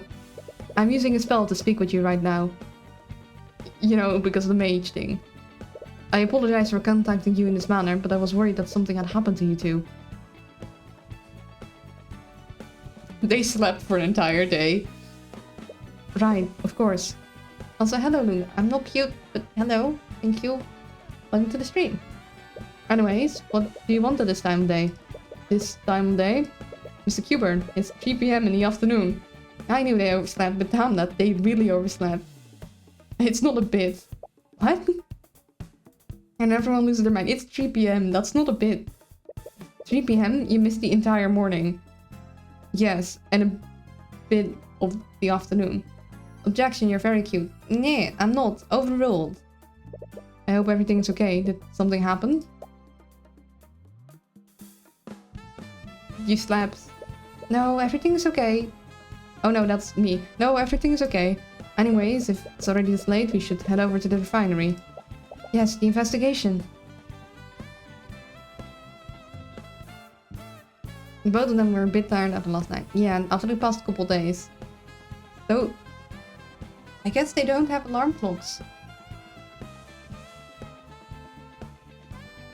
Some people simply sleep 5 to 14 hours, okay? I don't think that's the normal range to switch between. Overruling, overruled. No, I'm the one doing the overruling. You can't overrule me. Let's do that immediately. Celeste immediately power walks out of the room. Shouldn't you eat, like, brunch and brush your teeth? And quickly follow after her.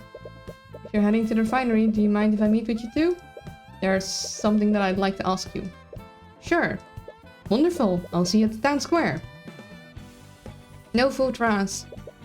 Overrule the night. No, I'm the overruler. You quickly meet Aster in the town square while you walk to the refinery. Yeah, buddy, you still stand out. Like, you're clearly nobility. You and Celeste walked to your destination with purpose. A little too much purpose. His attorney told me that whoever yells the loudest is in the right. Yes, and you overruled the denier. Haha! Overruled the title revoked.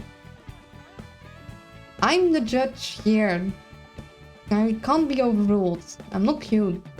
How dare. It's almost as if you're both trying to distract yourself from something. Come on, guys. You just fell asleep next to one another. That's... It's fine.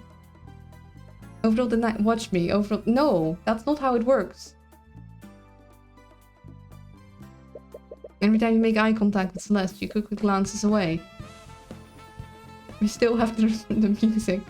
It is now. No, it isn't. Things are a little awkward, but you much prefer this over the tense mood between you two yesterday. Anyways, Aster, what was the spell you used earlier? I'll let you speak with us without being there. Oh, that was a conjuration spell. It's called Send Message. I just feel a little bit uneasy that you can just contact us out of the blue like that. More importantly, you're a little worried about what he might have seen. Don't worry, the spell is perfectly harmless. It can give you the parameters if you'd like. Sorry, anyone with a 30 feet radius of the target can hear the caster's voice. The caster can also hear sounds close to the target, allowing for two-way communication. Must be a person known to the caster. The person must also be conscious, otherwise the spell will fail. Alternatively, the target can be an object that is attuned to the caster's magic. So he couldn't contact us until we were awake. Celeste is almost as cute as you when she does it. I'm not cute. Looks like it only facilitates communication. He definitely didn't see the embarrassing state that you two were in. You were sleeping on the bed next to one another when there was only one bed in the room. You're really making a big deal out of this whilst it isn't. By the way, I'm not trying to be rude, but why are you following us? Oh, yes. I was still trying to think of the proper method to ask you, but you both seem to be on edge at the moment. What did you want to ask us? You already told me about the trace of transportation at the refinery, but the trial yesterday really highlighted the significance of that. I can't simply stand by if I was a witness to a murder. And... may I join your investigation? Of course he would. It's probably more than that they held hands while asleep. They fell asleep next to each other. That's what we saw. You're questioning his motives, for a variety of reasons. He was the only other mage that was at the scene of the crime. And between him and Rika, you definitely trust Rika more. Alright, I see no reason why not. Celeste shoots you a concerned look. You subtly gesture for her to keep an eye on Aster. You're way too awkward about the whole sleep thing. Almost like you're trying to repress some feelings or thoughts that came up after waking up and noticing. Yeah, they're being weird about it. You know your innocence is so damaged. They literally just fell asleep holding hands. That's all that happened. This is not a big deal. I'd be more embarrassed about the fact that I overslept till 3 PM in the afternoon. She nods in acknowledgement. Aster's your prime suspect right now, and he has to be aware of that. But if you keep him close to you, you might catch some dissonant thoughts through the eye. You arrive at the refinery and see that several knights from the Inquisition have already arrived. Now that part is normal. What part? Hello, buddy. Well, you see, it's pretty obvious that the Celeste has a crush. Oh. Okay. I guess people that have crushes do tend to do weird things. But still, they're making a real big deal out of it whilst it isn't. You glance at the damaged walkway and see Commander White there with a few of his knights. He seems to notice you too, but he only pays you a passing glance. Oh, Mr. Kubert, I've been waiting for you. For quite a while, may I add. Yeah, sorry, we overslept majorly. Right, sorry about that. I suppose you have your reasons, and you've more than proven yourself worthy of my trust. Although, Dragonson gives Aster a suspicious side glance. He appears to have come to the same conclusion that you did. It's just that people do when there's something like that, especially when they're that young. Of course, the damn attorney is here if there's a damn murder. Yeah, Orin is by now figuring out, oh, he was here, wasn't he? Of course, it's turned into a murder case. Well, you've given me little reason to doubt your judgment. I will leave the investigation in your capable hands. Speaking of the investigation, where should we start first? And after we've got the Inquisition involved, we might be able to learn more about the magical traces of the crime scene. Look at the Commander White, who's inspecting the walkway. He's probably your best bet for getting more information about the investigation. So, I'd like to ask you. I'm quite pleased with your work during the trial. You look suspicious when you do this, my friend. I'm sorry. I've used some friends as pillows in my sleep a few times, and it's no big deal. But if you're actually into a sad friend, then things feel more awkward. I wouldn't know. I've had a friend, like, fall asleep on my shoulder on the bus. Like, when we were at school trips.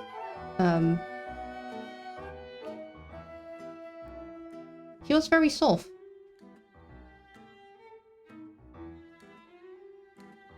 Super long bus rides. It's like, yes, why did you need to take us all the way here? I don't think we learned much. I'm glad I put my trust in you. Thank you, but we're still a long way from getting your case dismissed. And showing the possibility of murder definitely made things much more complicated. I see. No reason to blame yourself. You merely played the cards that you were dealt. Honestly, I'm still trying to make sense of what happened. Do you have any idea who the second victim might be? I have no idea. But all of my other employees are accounted for. I doubt that it was anyone who worked for me. Then who was it? To be perfectly honest, I'm a little concerned with how many unauthorized people were there that day. He has a point. It seems strange that just Enrica and Morrison were all there.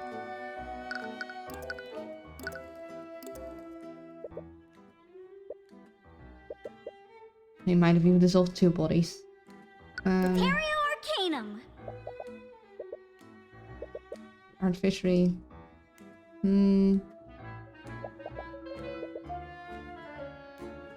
Now we know something about this sabotaged guardrail. I'm a little suspicious of every trace of magic here.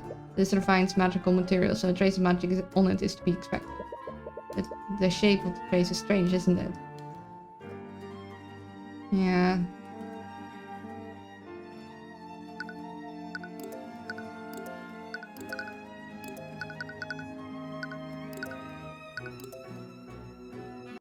Oh, that's you two. And who's this?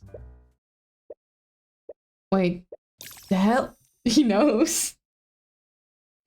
Yeah, I have. Oh, that's cute. They had some long bus rides, and she didn't get enough sleep. He knows. Commander, please don't. What the hell are you two doing with the crowd? And he spoke.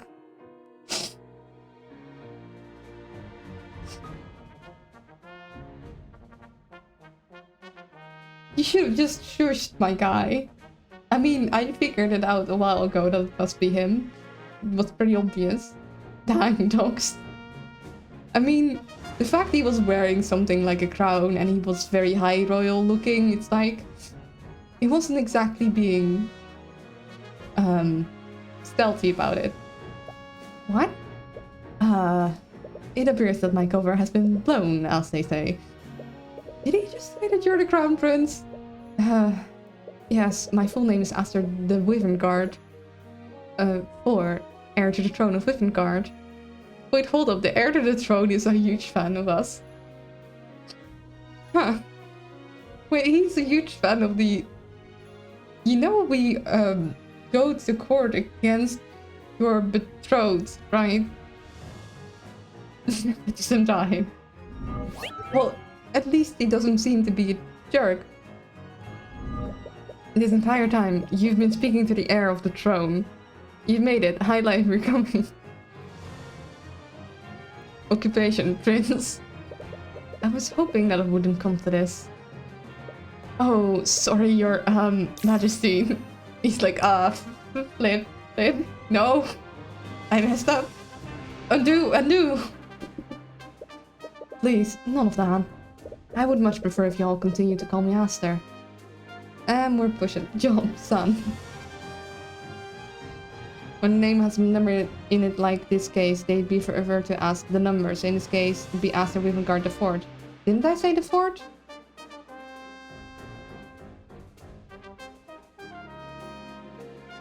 I'm pretty sure there's a law somewhere that princes aren't allowed to be evil. Besides Prince John, he's the exception that confirms the rule. You said the 4. Oh, I did? Yeah, I meant to set the 4. It just, I guess, like my brain going, oh yeah, Roman numeral. It is a thingy in front of the V, so that means it's 1 less instead of 1 more. 1 moment, push-up time.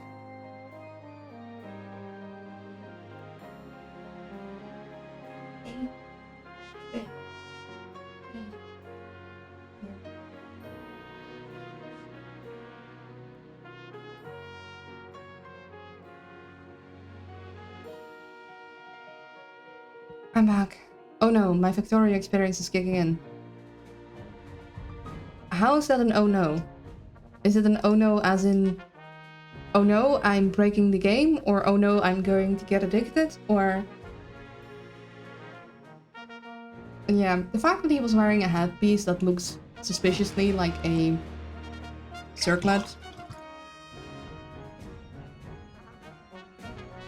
I mean, means my addiction is going to grow. Yeah. That is an oh no. Man, I do want to play Factorio. It looks very royal. I mean, we knew from the start that he was some royal. And I had a feeling it was a bigger royal than... But yeah. No, I could never. You've never seen the commander this flustered before. Why did you find the need to hide this from us? I didn't want you to think less of me. Oh, I admire your work, Mr. Qbert, which is why I was afraid you wouldn't speak with me even you knew the truth. In a way, he was correct to assume that. As a member of the royal family, he represents everything that you and Miss Demora are fighting against. But he does look like a sincere and genuine person. At the very least, you haven't seen anything incriminating through the eye of Horus. Anyways, this complicates things greatly. Aster is your primary suspect, so if he did commit murder, you would have to implicate a member of the royal family. A nobleman is one thing, but it would it even be possible to convict the crown prince? Well, no matter what, he won't stop seeking justice. It doesn't matter who you're facing, be they man, king, or god. And princess aside, you came here to talk to the commander about this investigation. I'm having the Stardew Valley experience right now. Woke up, did a little bit of stuff, ate something, now sleepy again. Yes. You gotta find more of those star drops. Since Aster is accompanying you, he might be more inclined to share details with you. Yes. Our trump card, the crown prince. Do you dare to lie in the face of the crown? I know we're fighting the crown, but this one is on our side. I think that does further confirm my earlier thoughts. I don't think he's it. Maybe he is, but I feel like he isn't it. I'm surprised that the Inquisition is even here. I thought you were all busy investigating Aster's missing ship. Wait, you know about that? The commander glances nervously at Aster. We wanted to put more of our people there, but Lady Steelwind insisted that we focus on the Drakenson case. As you should. I would much rather have you find justice for Justin Way. That's far more important than looking for some musty old ship. Oh, but he's feeling scared. Right. Is it for real? Was just nearly kidnapped. Have you discovered anything about the magical traces here? No, not the murderer. That was a failed attempt on his life, which is why his ship is missing. They failed in the factory and went to plan B, hoping he was on the ship. I think the ship was missing and then they tried the factory. I think the reason he wasn't on the ship was because he was doing an impromptu, like, look over at the factory. Like, he was meant to be on the ship. I think the ship was the first move. And the factory might have been the second? I don't know. I think the ship was plan A. But there are definitely people attempting to either kill or kidnap him.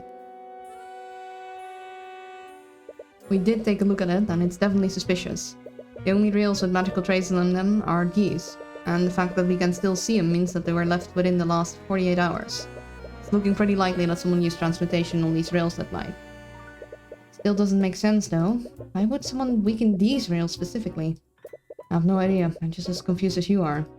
This is really foul play, and someone knew that Justin or some other person would be in this exact place.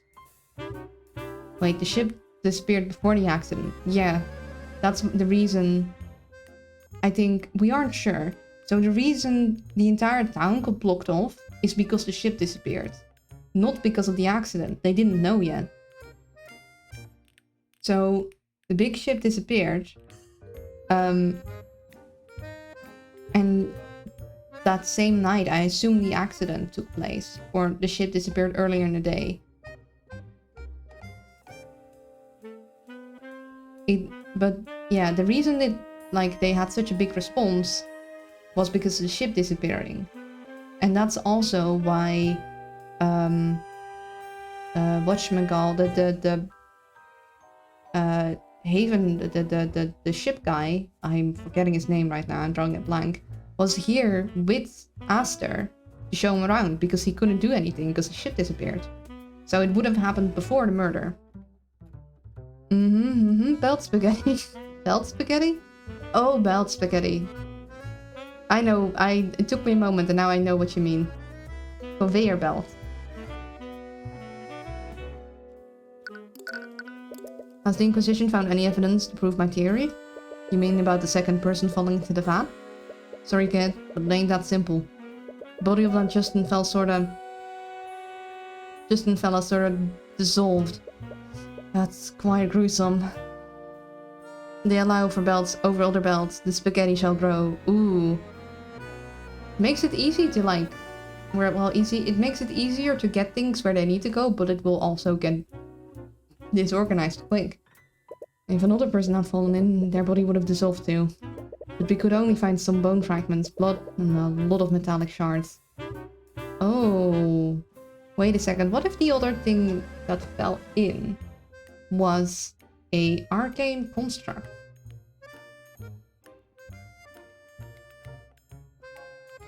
Have you been able to use divination magic to identify the bone fragments? Yep, the ones we found all belong to Justin Way. No sign of bones from another person. I think the other person wasn't a person, but an arcane construct. There wasn't any evidence of another person falling in. Would your theory have been incorrect then? No. It was an arcane construct. It wasn't a person made of blood and bones. It was a thing made of metal. And that's why there are so many metal shards.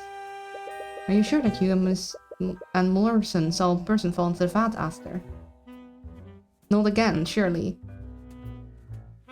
Hey, first time chat, Joey. Although, you seem to know what happened before, so you might have been here before, just not said hi yet.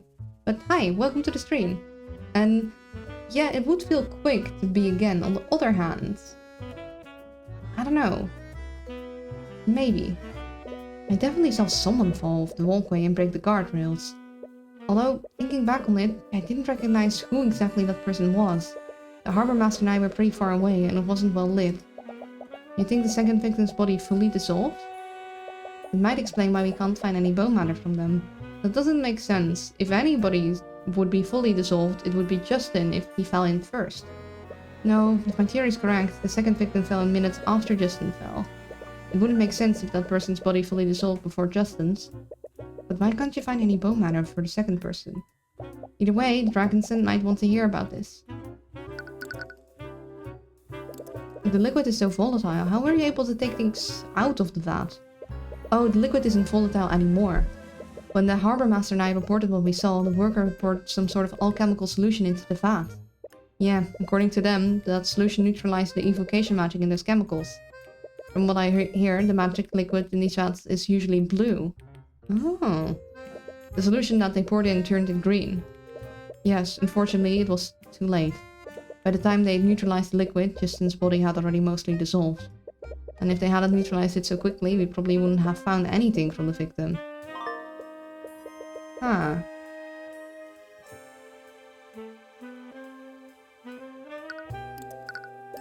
I still can't believe that you've been the crown prince this entire time. I wasn't trying to deceive you. I was just worried that you might treat me differently if you knew the truth. Which is honestly a very fair concern. Oh, right. Should I call Steelwind over here for you? She'll probably want to see you. No, I think it would be best if you didn't. Oh, I remember now. If you're the crown prince, that makes Prosecutor Steelwind your fiancé. Oh, this is a very big mess, isn't it? Oh, right. Lady Tregia mentioned that during the Nightgrave case. That's why the name Aster sounded so familiar. You saw it in her thoughts. That Miriam. She's caused me so much trouble by publicly revealing my marriage to Lady Steelwind. I had hoped to keep it a secret for much longer. There we go. That was the thing. Where is Prosecutor Steelwind anyways? She always investigates these crime scenes herself. She said she wanted to investigate the disappearing ship personally. She seems really hellbent on finding the people responsible. To be fair, someone did try to just kidnap the Crown Prince, and also her future spouse. They did attempt to kidnap the Crown Prince, after all. She must really care about you, Aster. Oh wow, Loon Loon is still... I'm not a cute... No, I highly doubt that. Oh. Oh. No. Buddy. What? Our marriage was arranged by our parents well before we were born. She had no say in the matter, and I know that she only tolerates me for the good of our kingdom. Oh. Well, you do have a cute set... Nah. Yeah, I had a feeling it was a political marriage, but... Dang. So in a sense, he's single. No, he's very much in a political marriage arrangement. I'm sure she still cares about you. No, I can tell by the way she behaves around me. Her hands quivers with rage, and she can't even bear to look at me when I speak to her. Oh. Cute, you know, I know what it means. His heart is single. He clearly cares about her, though. And push-ups. Yep. One moment.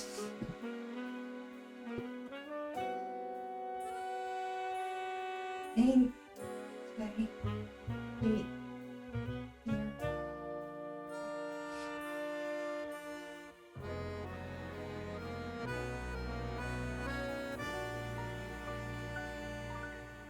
Okay, back.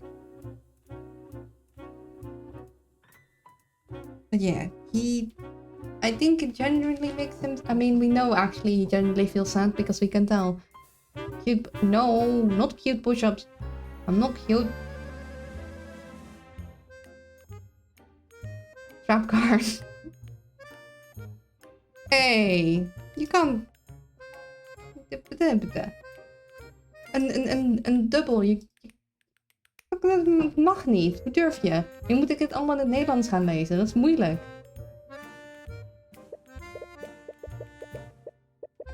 Oef.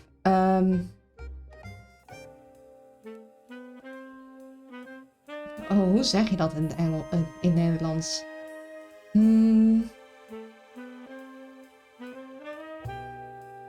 Kan het niet geloven? Ik geloof... Geloof niet? Nee, dat is niet hoe je het zou zeggen. Hoe zeg je uit...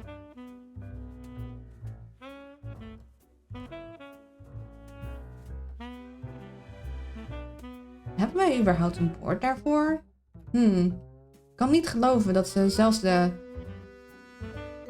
prins op die manier behandelt. Is dat het? Nou, we hebben hier geen woord voor. Hebben we hier een woord voor? Op het moment kan ik niks verzinnen. Ik kan niet geloven dat ze zelfs de kroonprins op die manier behandelt. Kroonprins? No. I was trying to look for a word for damn. I'm like, do we have a word for damn? Like, not in the way it's used in this sentence. Like, we have a word for damn, but like, you know how you sometimes have swear words that mean the same things, but aren't used in the same context? Like that. And also, I can't believe, like, the way that is phrased, it's like... The way it means something in English isn't the same, like, meaning as exactly have in Dutch if you translate it literally, but I also couldn't think of what would have the same vibe, you know? Like, there's one thing to literally translate, and there's other thing to, like, make it mean actually the same thing. Kronprince is the one stolen from German. Well, we say Kronprince. As in, literally Crown Prince. It's Dutch. We have the same Germanic roots. Don't believe she treats the Crown Prince like that. She may be my fiancé, but our marriage is purely political. She endures so much because of her name. Aww. I like him, he's nice. I guess you aristocrats have your own share of problems. And yes. Marry someone you don't actually like for political reasons. Liquid's so volatile. How are you able to take... Oh, yeah, we already... Yeah, okay, so that... Okay. Yeah, we know. Verdammt, ich kann nicht glauben, wie sie unseren Crownprinz behandelt. Oh no, now I really hope he's just a poor little bean. Me too. Still made him break the garden. Who did? Arcanum. Anything new? Still here. Days since the accident. These traces were left 2 days ago. The trace should disappear by tomorrow. Right, magical traces. Golden style royalty moment.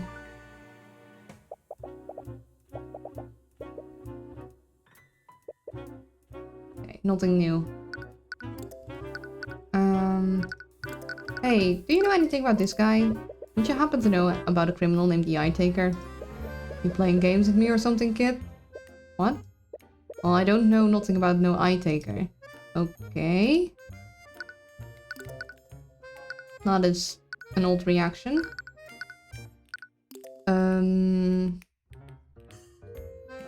Hey, any thoughts on this guy?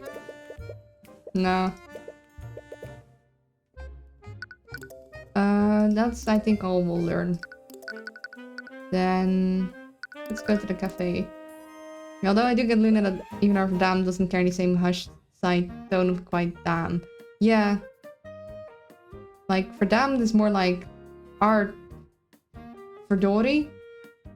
Of Verdomme. For Dory is what I would say. That is like kid-friendly version. And Verdomme is still honestly not that bad anymore.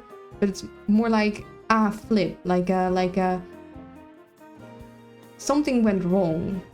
Not like they did something wrong. Like it's like I just like my glass slipped out of my hand and I have all these glass shards to clean up. Or like for Dory would be that. One is more of an shit reaction. Yeah, exactly. It's more like a well. But it's not like a I can't believe they did this. How about formaldehyde? I don't know if the Dutch equivalent of that. I'm definitely not saying it right because English brain can't switch between English and German very well. Rika, are you there? You enter Rika's cafe and find the place completely empty. You see a sign on the front door. It reads closed for today. Looks like she closed the restaurant for today. Since the Inquisition is involved now, they might have taken her in for questioning. I really want to get into detail about what she saw. It looks like we'll have to go somewhere else. Oh, 1 second.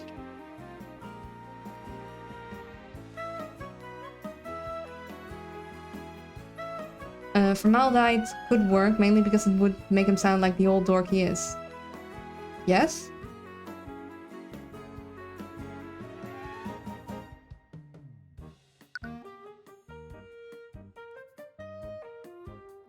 What is yes?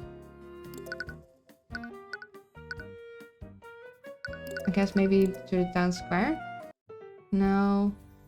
That's for if I am stuck. I'm not stuck yet. Although, hold up.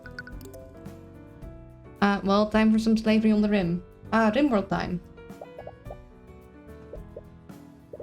Okay.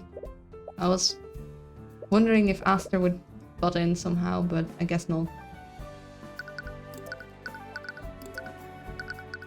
Then I guess maybe we go to the refinery thing? Dragon-san, we spoke with the Inquisition on what they found in the vat, and they could only find bone matter belonging to Justin. Well, that and several metallic shards. What? That can't be right. I know, I was hoping to find some hard evidence to prove my theory. He looks scary like this. That's a very, very, like, intense face. I'll have to find another approach to prove it. No, that's not what I meant. There shouldn't be any solid matter in those vats. Are you talking about the metallic shards? I just assumed that those were some kind of magical byproduct. No, the refinement process requires that everything in that vat remains a liquid. Solid matter would absorb the liquid's magical properties and taint the entire batch. Man looks like he just installed a scout. Like, yeah, he looks so intense. His pupils are so tiny. Also, German detected initiating formal. 2 German people meet each other online greeting protocol.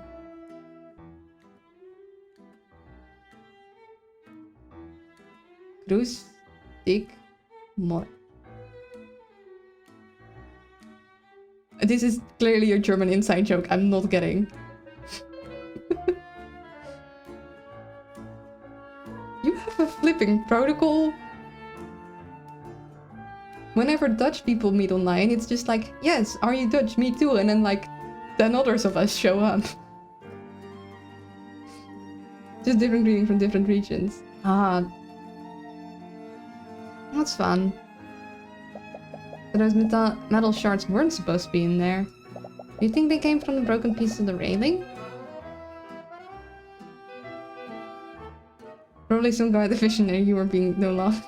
No, it's clearly a greeting.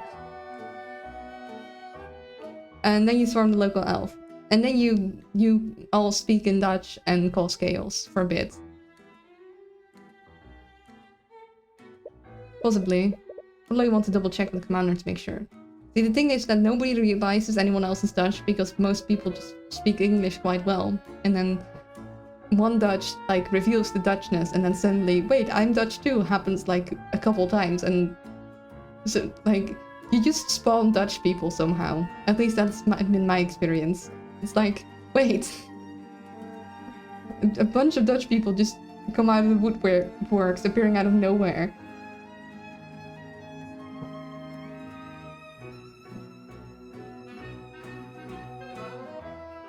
Someone says one Dutch word and it comes and you've alerted the Hornman. Exactly. And if you're not careful, they'll start speaking Dutch.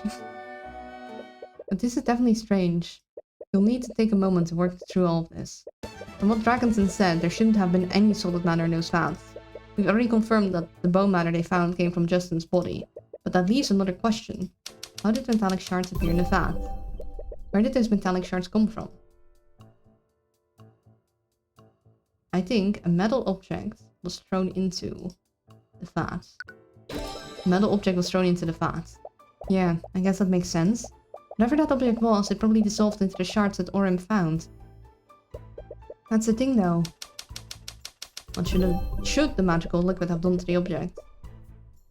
The magical liquid in the vat was extremely volatile.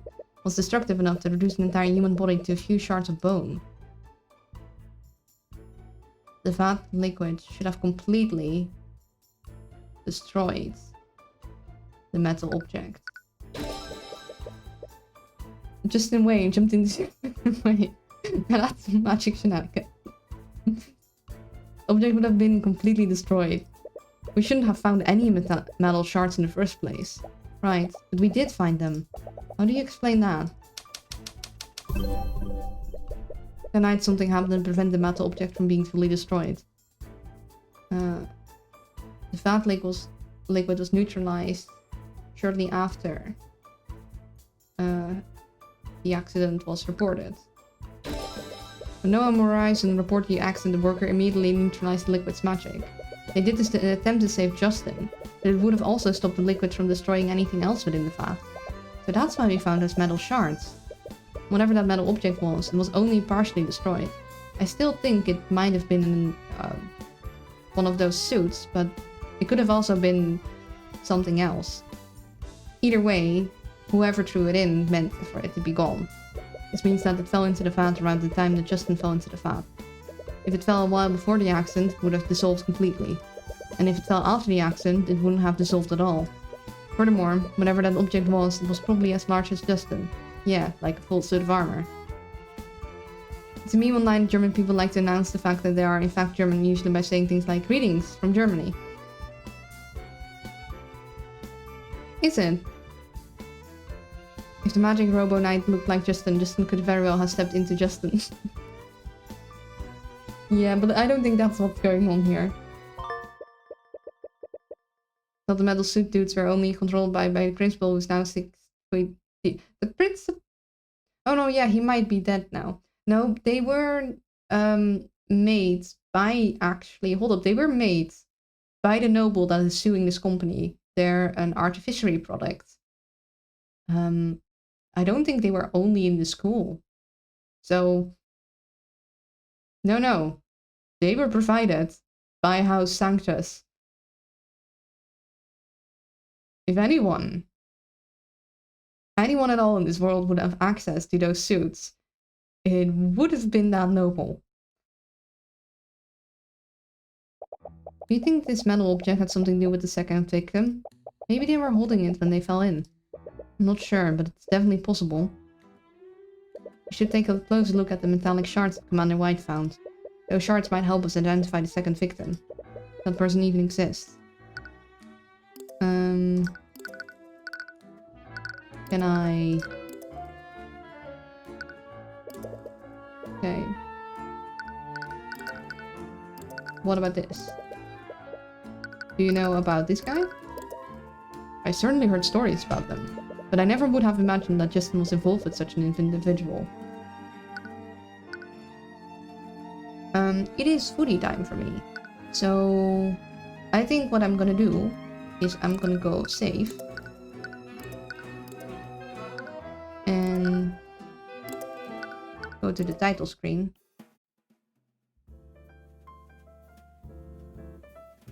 Have a nice lunch. I'm gonna have mine as well in the meantime. Yeah. I'm gonna look real quick if I see someone to raid, and otherwise we're just gonna do a lunch break without raiding. There are more people. I'll see you all after lunch. Hopefully, maybe. Words, things. We are sending it. Yeah. Well, bye-bye.